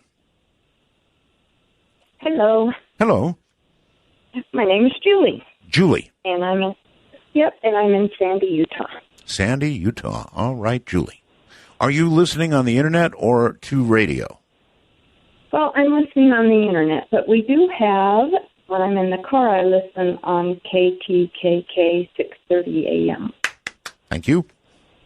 You're very welcome, sir. All right. So you're on my superpower line, I hope with reason. I have reason. I don't know if it's a superpower or a super curse. Okay. I have a hypersensitive sense of smell. A hypersensitive, excuse me, what? Sense of smell. Oh, sense of smell, okay. I can smell things that nobody else can. I worked in an ER for 15 years as a nurse, and I could smell them and tell, like, what was wrong with them. As a matter of fact, my mom came in one night, and she was really sick. She didn't know. I said, you have a urinary tract infection. How do you know that? That's disgusting. And I said, I can smell it. No, I understand. I have heard people say this before. I have heard references also to animals that are able, through the sense of smell, to detect illness. So I believe you. Yeah, and my sister is a homicide detective. And, really? Yeah, she'd be a really interesting guest, by the way. She's the one. Did you ever hear about the Lori Hacking case, the lady that was killed by her husband and buried in the landfill out here? And they spent like 3 months digging in the landfill to find her. By the way, what are you talking on? Just a cell phone. A cell phone, okay. Yeah, the landfill case. Yeah, vaguely it sounds familiar. Yeah, it was one of those things that Nancy Grace got her hooks in, and it became national news. Boy, when she gets her hooks into something, she doesn't let go, huh? Oh, boy, that's the truth. It can take a normal, and I guess I shouldn't say that it's normal, but it is normal, a normal domestic homicide, and turn it into this awful thing when it's happening every day and every day. I know. But again and again, I know. Yeah. Well, anyway, I think that's a remarkable. How do you handle this when you're in the company of others? It can be really irritating. The smell of their laundry detergent bothers me. Yes. And it will actually make me nauseous. And one time, I was taking some classes at a community college, and I was talking to my sister, the homicide detective, on the phone. I said, every time I get here, they burn the coffee. I can smell the burned coffee every time. And she said, there's a crematorium across the street. And so I was smelling the crematorium. No, I don't think it takes super smell to get that one. Listen, I want to make a suggestion to some of you. I live out here in an area where, to be frank, cell phone coverage is virtually non-existent. I live sort of down a hill from a bad area anyway. AT&T, which happens to be my provider, just started something that is really cool. And this is yet another way for some of you to sound really, really good when you call. So here it is. AT&T has just rolled out what they call Wi-Fi calling. And if you're in a bad cell area, oh man, give it a try. There are other cell services that do this. But Wi-Fi calling is about 5,000% better than normal cell phone calling from a quality point of view, or even a reliability point of view if you happen to live in a very bad area. What I would say is if you've got AT&T and an iPhone or something like that, check into it, because Wi-Fi calling can sound every bit as good as Skype. It's that much better. It's kind of worth giving a try. So I think nationwide, Wi-Fi calling has simply just been rolled out by AT&T. And you might want to give it a try and then, call a friend or something and say, how do I sound? And, oh my, you're going to sound a lot better. So, something to play with, Wi-Fi calling. Hi, I'm Asia Bell, and it's very late, so I'm sleeping now. But you're awake, so call my daddy because he's awake too. The number is 1-952-225-5278. That's 1-952-CALL-ART. That's Asia. Good morning, everybody. It is morning for the majority of you at this time. Still just a little after 11 out here on the Pacific Coast. So we've got open lines. That means anything you want to talk about is absolutely fair game. We have a superpowers line, which has been full the entire night. Area code 575-208-7787. And I am searching for people with real superpowers. So if that's you, call that number. If not, don't. The first-time caller line is area code 775-285-5800. Skype, of course, at MITD51 for North America and MITD55 for the rest of the world. So, let's see. Let's try another superpower call. You're on the air. Hello. Greetings, Art. Greetings, sir. You're breathing into your mic. It's a cell phone apparatus or similar to that. Sounds pretty good, actually, other than the breathing. I am a telepath. Really? So, by this you mean, well, is it one way or both ways? You can read my mind? I have intercepted your line to tell you this message, given to me by the Astra Command, referred to November 4th, 1977, message that our planet, unfortunately, has 3 years.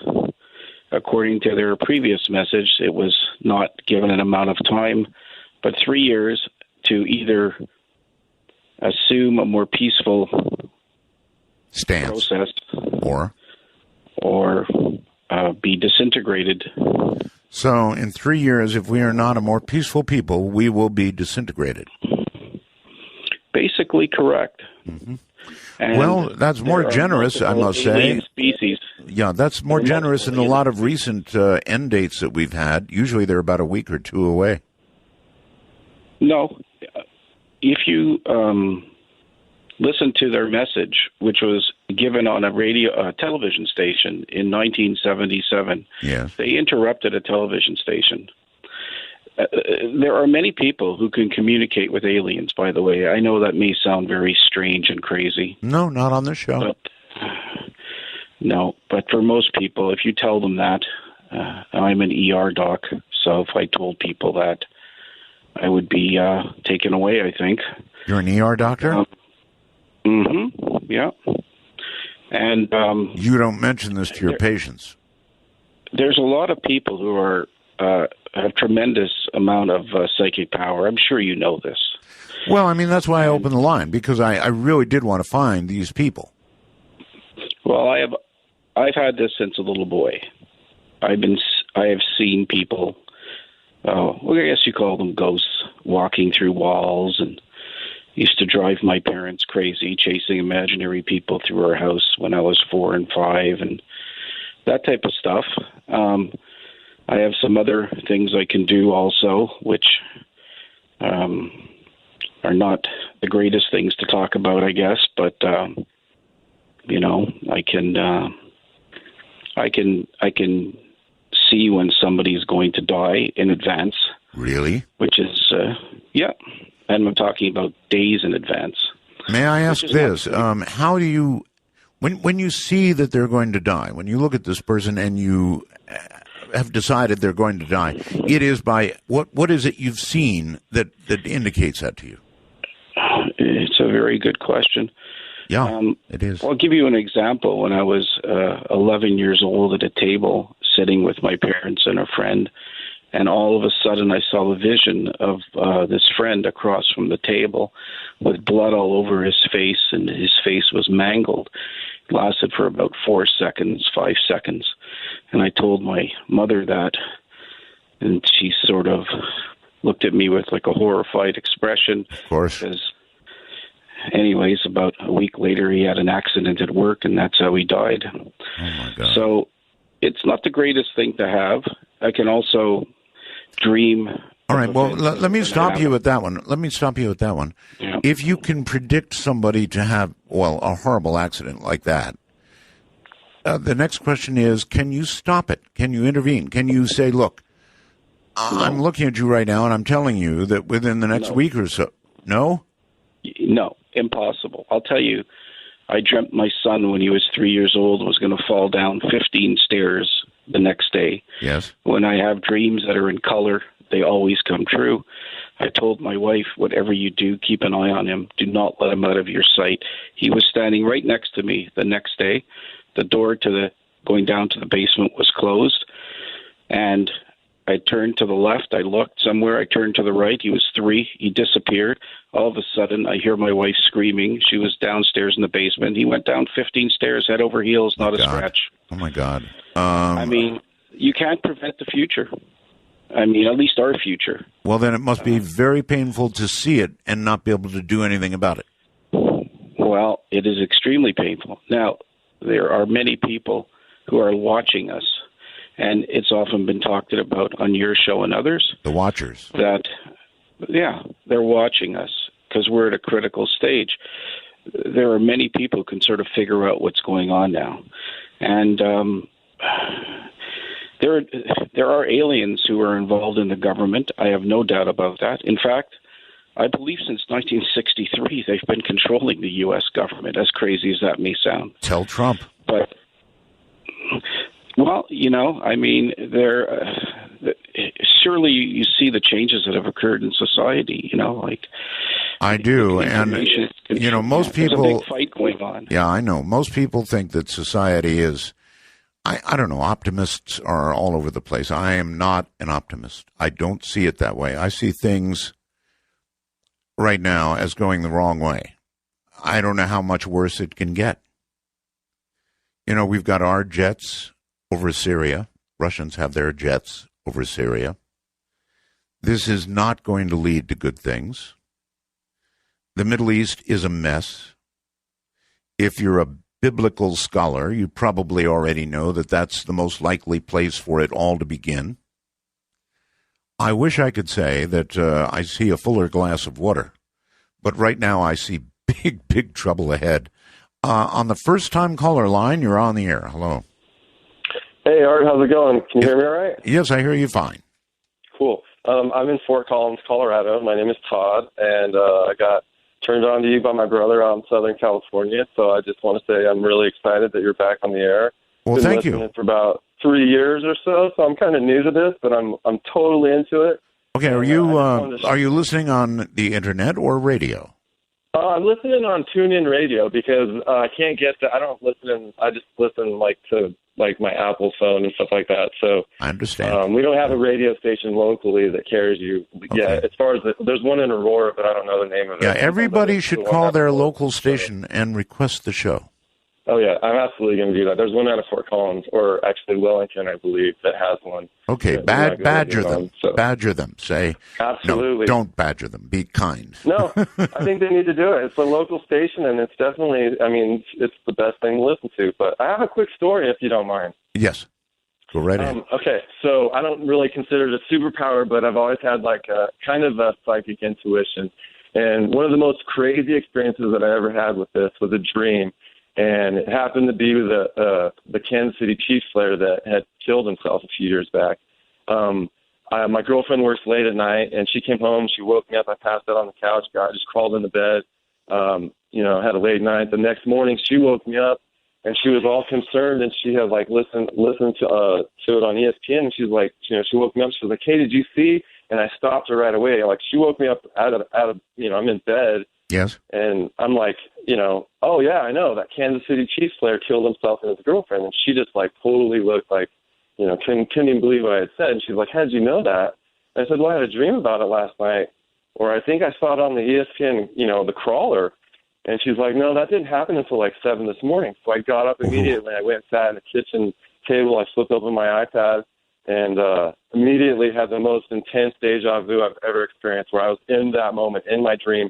And that crawler came up on the ESPN website, and I saw the player and everything that had happened. Yeah, a lot of people don't believe that people like you But what you're saying, I absolutely believe you, sir. We do have these powers. We can't use them frequently. We cannot use them at will. But and I think it's just random too. It's like, it is. I mean, I'm not even a Chiefs fan. You know, I'm a Broncos fan. I'm not a Chiefs fan either. In fact, I hate the Chiefs. It's ironic. I wanted to tell you this story because you have so many Chiefs losses or whatever. But I know it's been wonderful. It's. Well, you know, it was just really crazy, and I even knew the guy's name. Like, I looked, they didn't announce the guy's name yet. Yep. It was, like, just new, and they gave his name, and I looked down the Chiefs roster, and I went down and pointed at the first name, and I looked at my girlfriend. I was like, his name's Javon Belcher. Like, 30 minutes later, they came out and told us they released his name, and it was crazy. I think, honestly, I feel that this experience happened to me once my grandmother passed away. She raised us when we were kids, and was very religious, very spiritual. Yeah. And ever since I lost her, I've had so many deep, like, spiritual experiences that have, basically since she passed away, I have no fear of death anymore. It's kind of crazy, but it's true, So I believe you. And look, we have these abilities. End of story. We have these abilities. I don't know why we haven't paid attention to the fact that we have them more, why it has to be something that's, way far out there to talk about. It's not really. To me, it's kind of normal. Humans absolutely have these abilities, and I don't care what scientists have to say. I know it's true. We could take calls all day and all night on this kind of thing. And when science is finally going to realize it, I guess the problem for science is repeatability, right? But if a few scientists would listen to this show for a while, I think they'd begin to believe, and maybe they'd start some studies. Hello, Mike on Skype. Hi, Art. How you doing? Very well, Mike. Well, it's great to talk to you again. I'm going to tell you, like, my girlfriend's, her mother died last night. Sorry. And anyways, the four of us around the coffin actually saw her chest rising and falling like she was breathing. And my brother-in-law came over and mentioned it. And then all of us just looked up and said, "What? Are you serious?" And we saw that too. Usually that would be followed by screams, people checking for a pulse, people calling 911. No, it was the showing. Like, it was the funeral, right? I have my sister here, and you want to hear my sister's version of it? Sure. She's here. My sister-in-law's right here. Put her on. Put her on. Hello? Hi. Hi, Art. How are you? Hi, hon. Is this, you verify this story? Yes. I seen my mom's chest moving, going up and down, up and down. But see, that's a sign of life, right? That's right. And so, didn't somebody scream and call 911 or something? No. And also, and there's another story too I want to tell you. Well, that's I see quite my enough. mom's light comes on every night over at her house. Really? Yes. I just don't know what to say about all this, but the chest rising and falling part, how could you not react to that in what I consider to be a normal way? I would back away quick. We were terrified. The four of us talked together about it and decided not say anything in front of anyone. That's right. But what about Mom? Well, she died Sunday night. I understand. we had to pull the plug, right? And yeah. She went peacefully. Good. And we just saw her chest just moving up and down for some reason. Well, it was open casket funeral. Yes. And then my brother Marcel come over to me and he said, "Did you not see her chest rising and falling like she was breathing, Michael?" And I said, "Yeah, I saw it too." And then Sandra said, "Yeah, I saw it." And then Lucy said, "Yeah, I saw it too." We all four of us saw it. We saw it.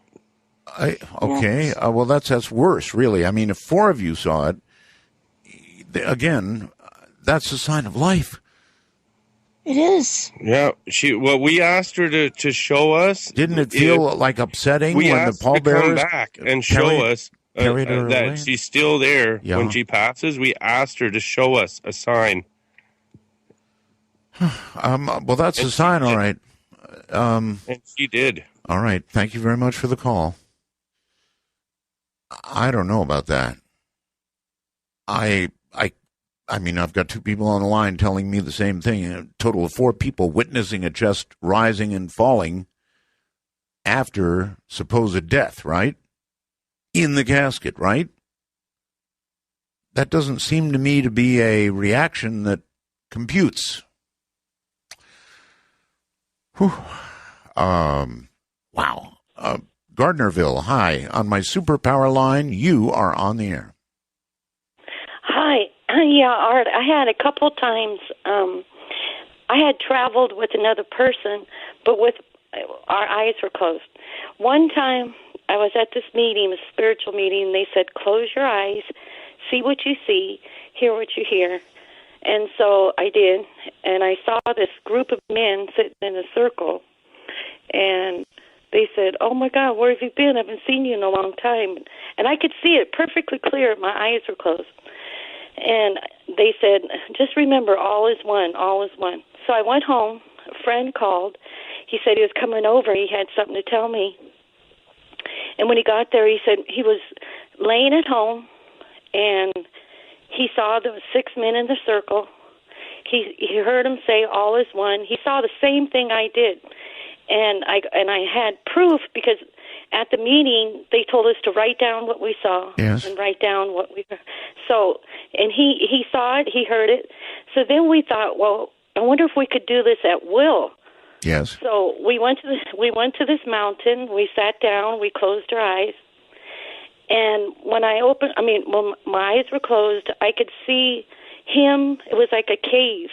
And there was 2 Oriental men in there, and they were talking to him, and I was standing afar, and I was just watching them for a long time. Excuse me. And then I came back, I opened my eyes, and I said, I wonder why they were talking to you. And he goes, I don't know what was going on. Why were they were teasing him. But again, we were at the same place, but our eyes were closed. I don't know what you call that, but it's some kind of second sight. I don't know. Because we end up always going to the same place, but it's not here. It's another place. Some kind of second sight. Yes. And one time when I was camping, and it was nighttime, and I could see, when my eyes were closed, I could see the layout of the whole land, and like it was daylight, with my eyes closed. I don't know what you call it. I don't either. That's the best I can do is second sight. I'm still thinking about Mom. That was an upsetting call to me. Mom's chest is going up and down. 4 people see it. They take Mom away. They bury Mom. Mom hears the dirt hitting the top of the casket. More dirt. More dirt. I don't know. Sam, hello there on Skype. Hi, Art. Hello. Art, what is your take on these? Well, sir, you're really loud. Back off a little bit. You're really loud. Right. What is your take on these pictures coming out of China about the floating cities in the clouds? Oh, yeah, I saw that. It's on our website. It's at artbell.com. It looks like a gigantic flying saucer, right? Coming out of the clouds? No, the cities that are appearing in the clouds. They've had 2 or 3 instances over the past 4 or 5 years now. Okay, well, I have not yet seen cities, although it could be a reflection. Heaven knows they've got plenty of cities. But I have seen this giant saucer coming out of the clouds. It's pretty impressive.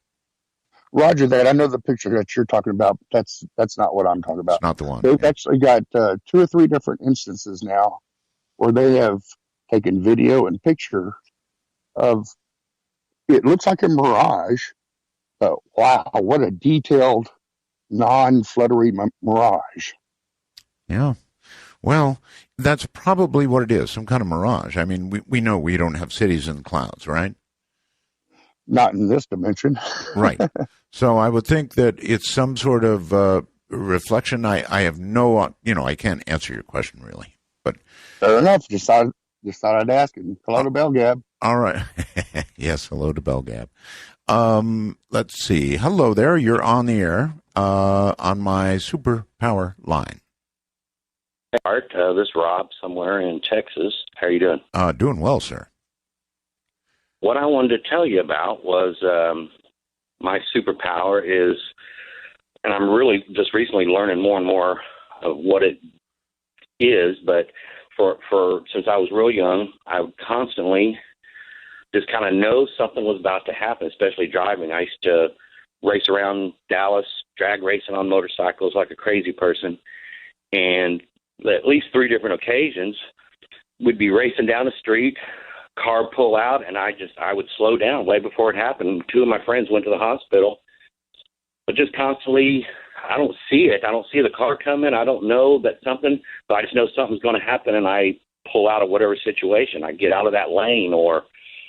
well, that's intuition, very strong intuition.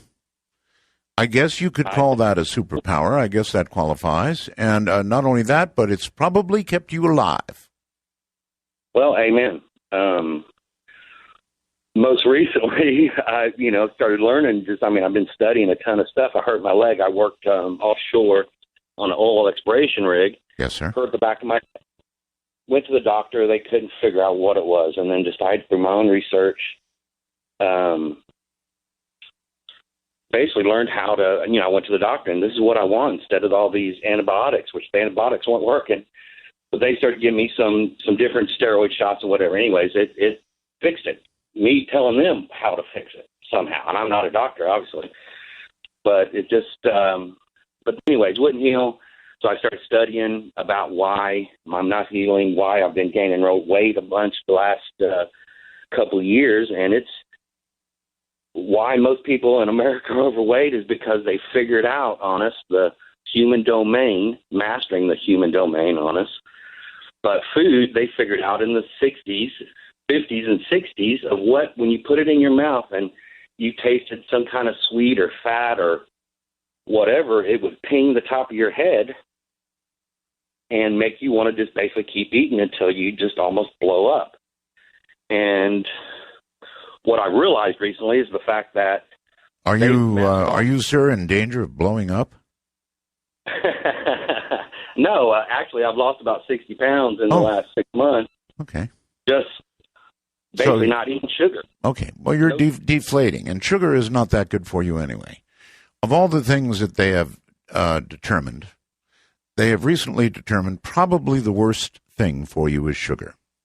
Coffee, on the other hand, is now in the A list. Coffee will cure most of your ills, according to the recent Science magazine I read. It's good for your kidneys. It's good for your liver. It's good all the way around. It's good for your brain. It may slow down the onset of Alzheimer's and or prevent it. Coffee is good all the way around, according to the latest scientific news. I'm not saying it's true. I'm just saying that's what science says now. Going to Bloomington, Illinois, I believe. You're on the air. Hello? Hello. Is that me? It's you. Oh, hi. Hi. Long-time listener. Love the show. You've never called before? Nope, never called before. Okay. I couldn't find you on my radio for a really long time. Well, and then I'd rediscovered you on 92.9, same as the other lady from earlier. Okay. I thought you were her. No. It's ironic. We're both up late at night. Okay. I have an interesting story to share with you. Okay. Okay. So it was about 3 o'clock in the morning, and I'm a night owl, so I was reading, and my cats were on my bed, the kids were asleep, and I hear this noise in my kitchen. It sounds like a bunch of cans falling off the counter. And so I'm like, okay, I'm really organized, so I didn't know what that was. So I'm about 10 feet away from the kitchen. My door was closed, but I'm about 10 feet away. So I open the door, look out there real slow, and I'm kind of worried, And so I go out there slowly and looking around. Nothing's out of place at all. And then I look to my left a little bit, and there's lavender flower on the floor, and it came out of my vase that's up on a shelf about maybe 10 feet high. Really? And it's about 3 to 4 feet away from the shelf. And I'm like, I'm like, how did that get there? Because, you know, I have boys, and they are asleep, and they're not interested in flowers. They would never touch it. And I'm like, it's 3 in the morning. Everybody's asleep. So I go over there, and I'm looking at the dust, you know, and like, you know, we don't have critters, but I thought, what if there was one in here or something, and got up there. Nothing knocked it over. The vase was in place. Everything was on place. Yes. So fast forward just a little bit. It was 3 when that happened. 8 o'clock in the morning, I'm watching the news, and I hear that the Boston Marathon had a bombing. I'm sorry. Repeat that, please. It was at 8 o'clock, a couple hours later, at 8 o'clock in the morning, I heard on the news that there was a bombing at the Boston Marathon. I see. Yes. Yeah. And I have no connection with anybody at Boston or the marathon. But years and years ago, I heard that, or I read in a dreams book that lavender flowers are the sign of death. So it was just kind of like, wow. You know, I kind of went, whoa, because the cans maybe could have sounded like a bomb, you know? So it's kind of I don't know if you want to say a premonition or someone telling me something was going to happen. Or an absolute, it might have been a coincidence. You know, you heard a noise. That doesn't necessarily automatically relate to the bombing in Boston. But on the other hand, you never know, I guess. George, on Skype, you're on the air. Hi, Art.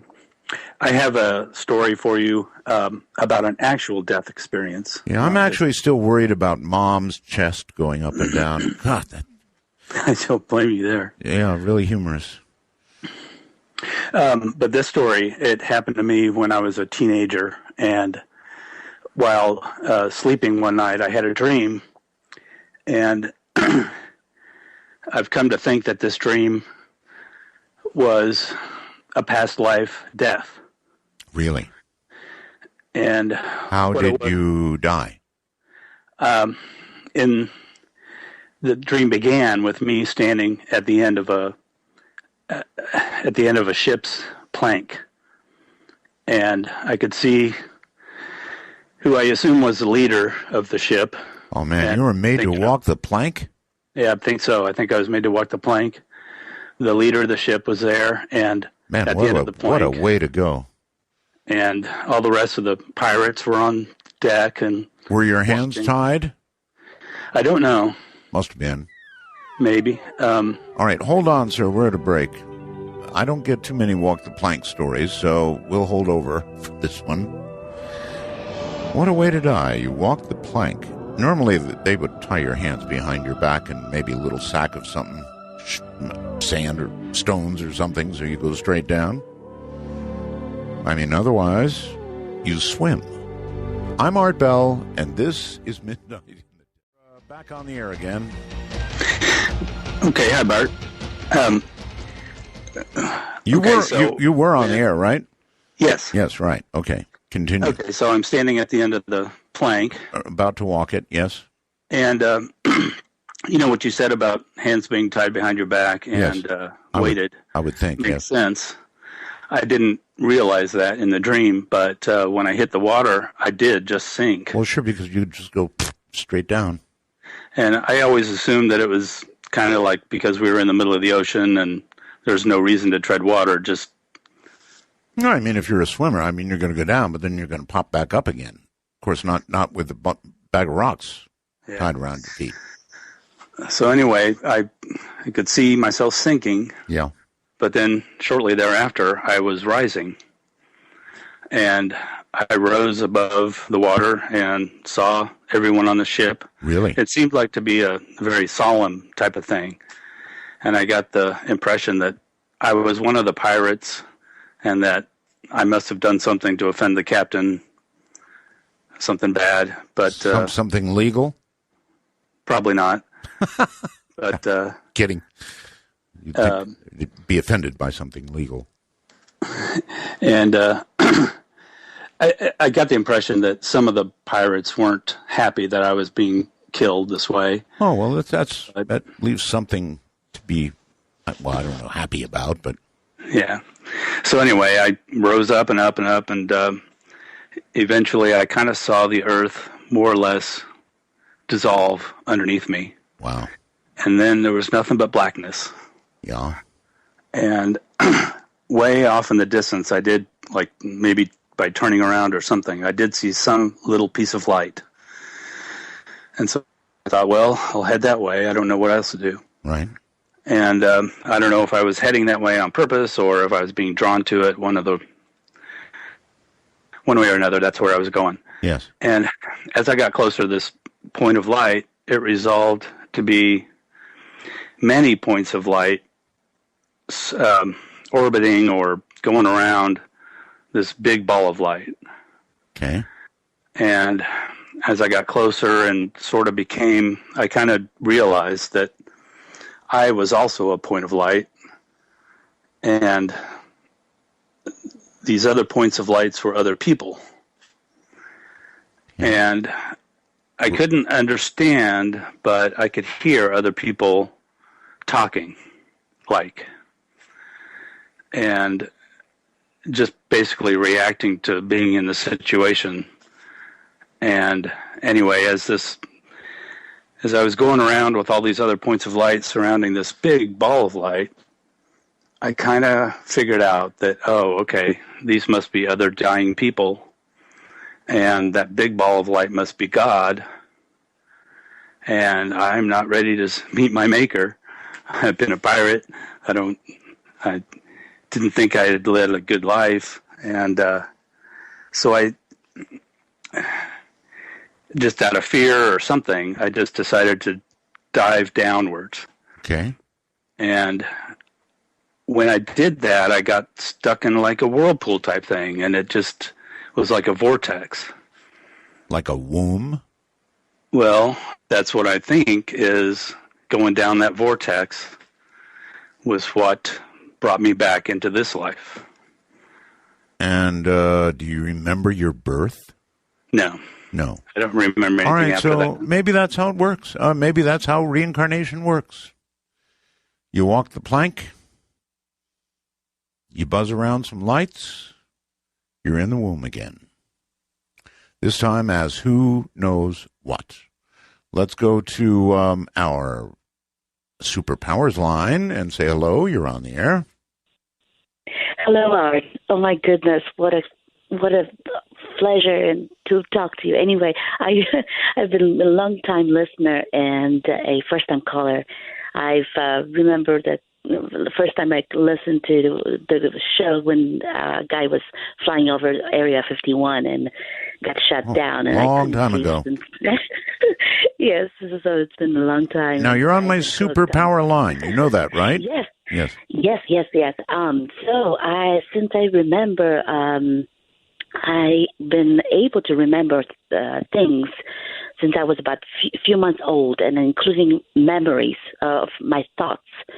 I remember how I was not even able to communicate, but I understood, and I was trying to tell some things to my mom, and I couldn't know how to say them. Anyway, well, how is this in any way different than any other baby?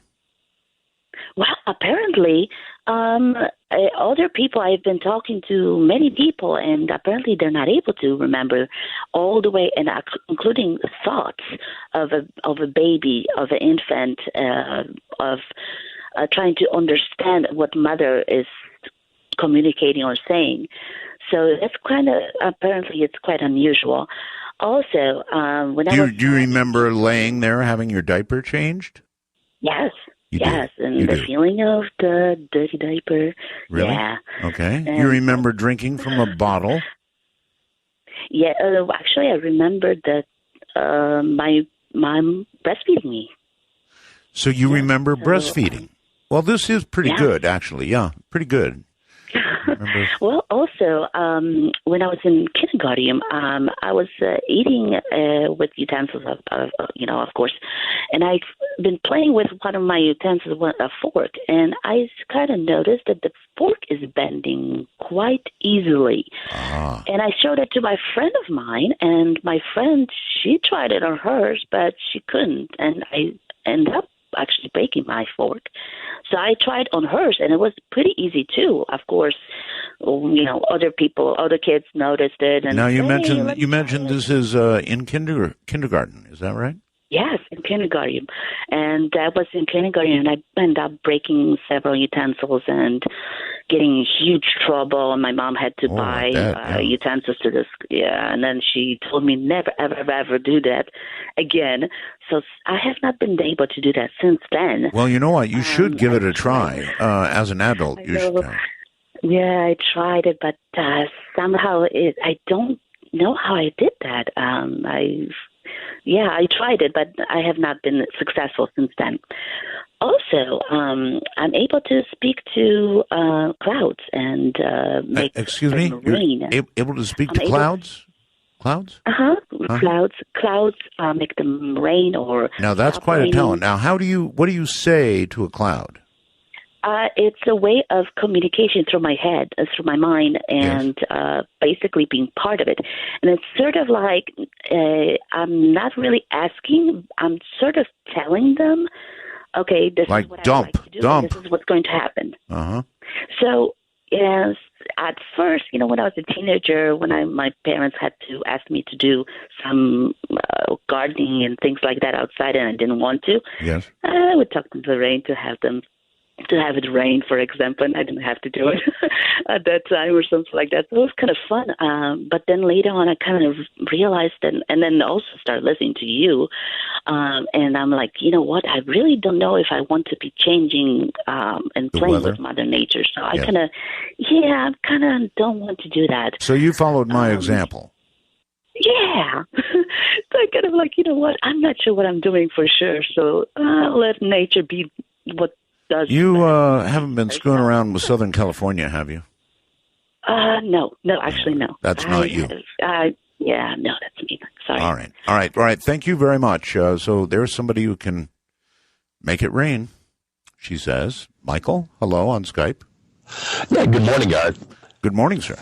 Yeah, first-time Skype user and first-time caller. Really? Yes. I sense a little echo, but you sound great. I was saying, I don't think you need to worry about Mom a whole lot because most people, when aren't they embalmed and the blood would be gone? Well, one would think. But either way you look at this, it's very worrisome. Yeah, it is. I agree with you 100%, but there's got to be an explanation. Well, I would want it then as opposed to just contemplating it later. Oh, definitely I would. Think somebody would have tried to listen for a heartbeat or something. Thank you. It's going to stick with me. That call is going to stick with me. And there were two people saying it too, which bothered me all the more. Yeah, and it bothers me too to hear it. And I've been trying to think of anything logical, but like you say, you would take it further. I would definitely want to see if there's a heartbeat, listen to see if you can sense a pulse or breathing, something. Yeah. What are you using to call? My Android phone. Boy, it sounds good. Well, thank you. Let it be a lesson to all. You can sound like this. You hear the authority in his voice. Well, that's great. Anyway, what else is on your mind, sir? Oh, not a lot. Just enjoy hearing you. I'm glad you're back on. I love listening to you and Richard C. Hoagland afterwards. Keep me company all night. All right. Well, thank you. And you have a very, very good night. Let's go to the phones and to a first-time caller line. You're on the air. Hello. Hello, Art. Hi. I am such a long-time listener that I remember when you threw a party for yourself in your studio for your 50th affiliate. Yeah, we're just about to round that corner, actually. Again. Yes, that's right. So I missed the show yesterday. I didn't hear the EAMs, but I've heard and decoded thousands of them. Yeah, well, this one was creepy. I'm telling you, creepy. We used to get sometimes dozens or even more than that a day when I was in the Air Force, and I decoded all of them. That fellow from the Navy I'm surprised he figured it out as well as he did by listening to he was right about the preambles and stuff. Mm-hmm.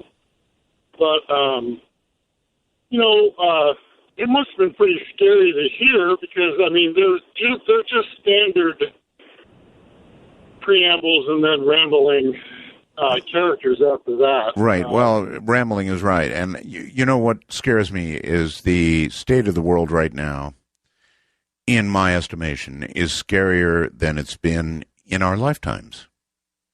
Or as scary as pre-Cuba, or pretty close to it. I'm telling you, it feels like we're on the edge of an abyss from a conflict point of view. And I don't like what Russia is doing. I don't like the possibility of being in such proximity to them with our warplanes. It's not going to lead to anything good. Skype, you're on the air. Hello. Hey, I hate to be the second person this evening to rehash the past, but I was hoping you would go into a little bit of detail on what you think the United States government was looking for when they investigated the possibility of Mel's Hole. I think that if they were listening to that program and they looked into Mel's Hole, they're looking, what is the U.S. government always looking for? Something that'll be a useful weapon. So you think that the possibility of a bottomless pit would come in handy as a weapon? See, I see it as some place where you can efficiently dump things like nuclear waste, et cetera, whereas, maybe a weapon seems reasonable, but, I think of it as just like a garbage dump. So you dump nuclear waste into it, and what crawls out? Hey, good question. Nuclear point. Physicists might be able to call in and answer that one. And you might want to ask them before you dump the waste in there. Something with big teeth, sir. I was hoping you've been talking about the megastructures a little bit, but yes. You've been talking to all these people and asking them what they have to say about it. I know that you're kind of leaning towards the possibility of it being a Dyson sphere, but do you have anything else to say on that? What do you think's going on there? Look, sometimes you just have to say, I don't know. And in this case, I don't know. But if they are megastructures, I'm pretty sure we don't want to meet the people that built them. Well, I'm curious myself, but I tend to remain as cautiously optimistic as you. Thank you. I have always hoped that in my lifetime we would discover alien life. Now, this may be it. It may be that SETI will point the telescopes in that direction, radio telescopes, and they will actually detect something. It may not be a signal per se, but it may be noise. A civilization capable of doing that kind of thing may even inadvertently be doing something from a industrial point of view, if I can loosely use that term, that would generate radio noise that could be heard 1,500 years later. Let's go to our first-time caller line. You're on the air. Oh, how you doing? I'm doing very well, sir. Where you're down in Texas? Yes, I am down in Texas. I'm right out of Houston, Texas, and I'm listening to you on 5085 kilohertz on WTWW. All right. I think you also have a local affiliate, by the way. Oh, we do? What would that be? You would ask. I don't have a list here. So. I can find it out. I just wanted to tell you that somebody's listening to you on shortwave. I'm a ham, of course, and I tuned my receiver across 5085, and I got a 40 over 9 signal. So I said, "What's this?" And then I realized you're back on, and right. Let me tell you something, sir. If you're a shortwave listener, if you listen to a lot of shortwave, then let me run this by you. We have got to be, by far and away, the most interesting thing on shortwave. I mean, shortwave has sort of deteriorated a little bit into, well, frankly, most of the countries that we're broadcasting, many of them have signed off. There are some religious stations on, but in terms of what you find on the dial, we've got to be one of the more interesting. Absolutely. Another interesting one, I mean, absolutely for sure. And I know the genesis of the station that you took over, which is absolutely fantastic that you did that. And, Havana, Cuba is getting interesting. I used to listen to Radio Moscow. I listened to Radio Moscow when the fall of the Russia was falling, which was very interesting. But the other broadcasters that are broadcasting a philosophy, let's just put it that way. A philosophy, yes. Of religion per se. It's too mundane and it's not good. But I really enjoy listening to you. I just wanted to tell you that. Well, listen, thank you. And you know what, sir, our show is ending, so I'm going to give you the chance to tell everybody good night. Okay, well, good night, everybody, and this is excellent quality broadcasting from Art Bell and shortwave radio and the Internet. Thank you, brother. All right, I want to thank my crew, and I do have a crew. Telos, my buddy Joe Talbot here. Thank you, Joe. Keith Rowland, my webmaster. Heather Wade, my producer. If you've got a guest you want, it's producer@artbell.com. Producer@artbell.com. Stream guys, LV.net. LV.net people are great. They're about their 50th anniversary. Sales, of course, Pete Eberhardt. TuneIn Radio, a lot of you listening on TuneIn Radio. And Amy Martin, our new news gal. Thank you all. And just imagine it's not just me, but it's a whole crew that does this. I'm sorry to leave all the phone lines going, Skype going nuts. We could do hours. From the high desert, the soggy high desert, good night. Everybody have a good weekend. And oh, Mom, good night, everybody.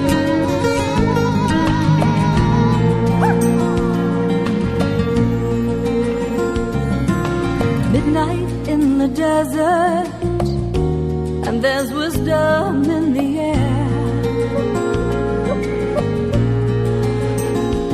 I've been looking for the answers. All my life I felt you there. As the world we live in beckons, are we heeding all the signs?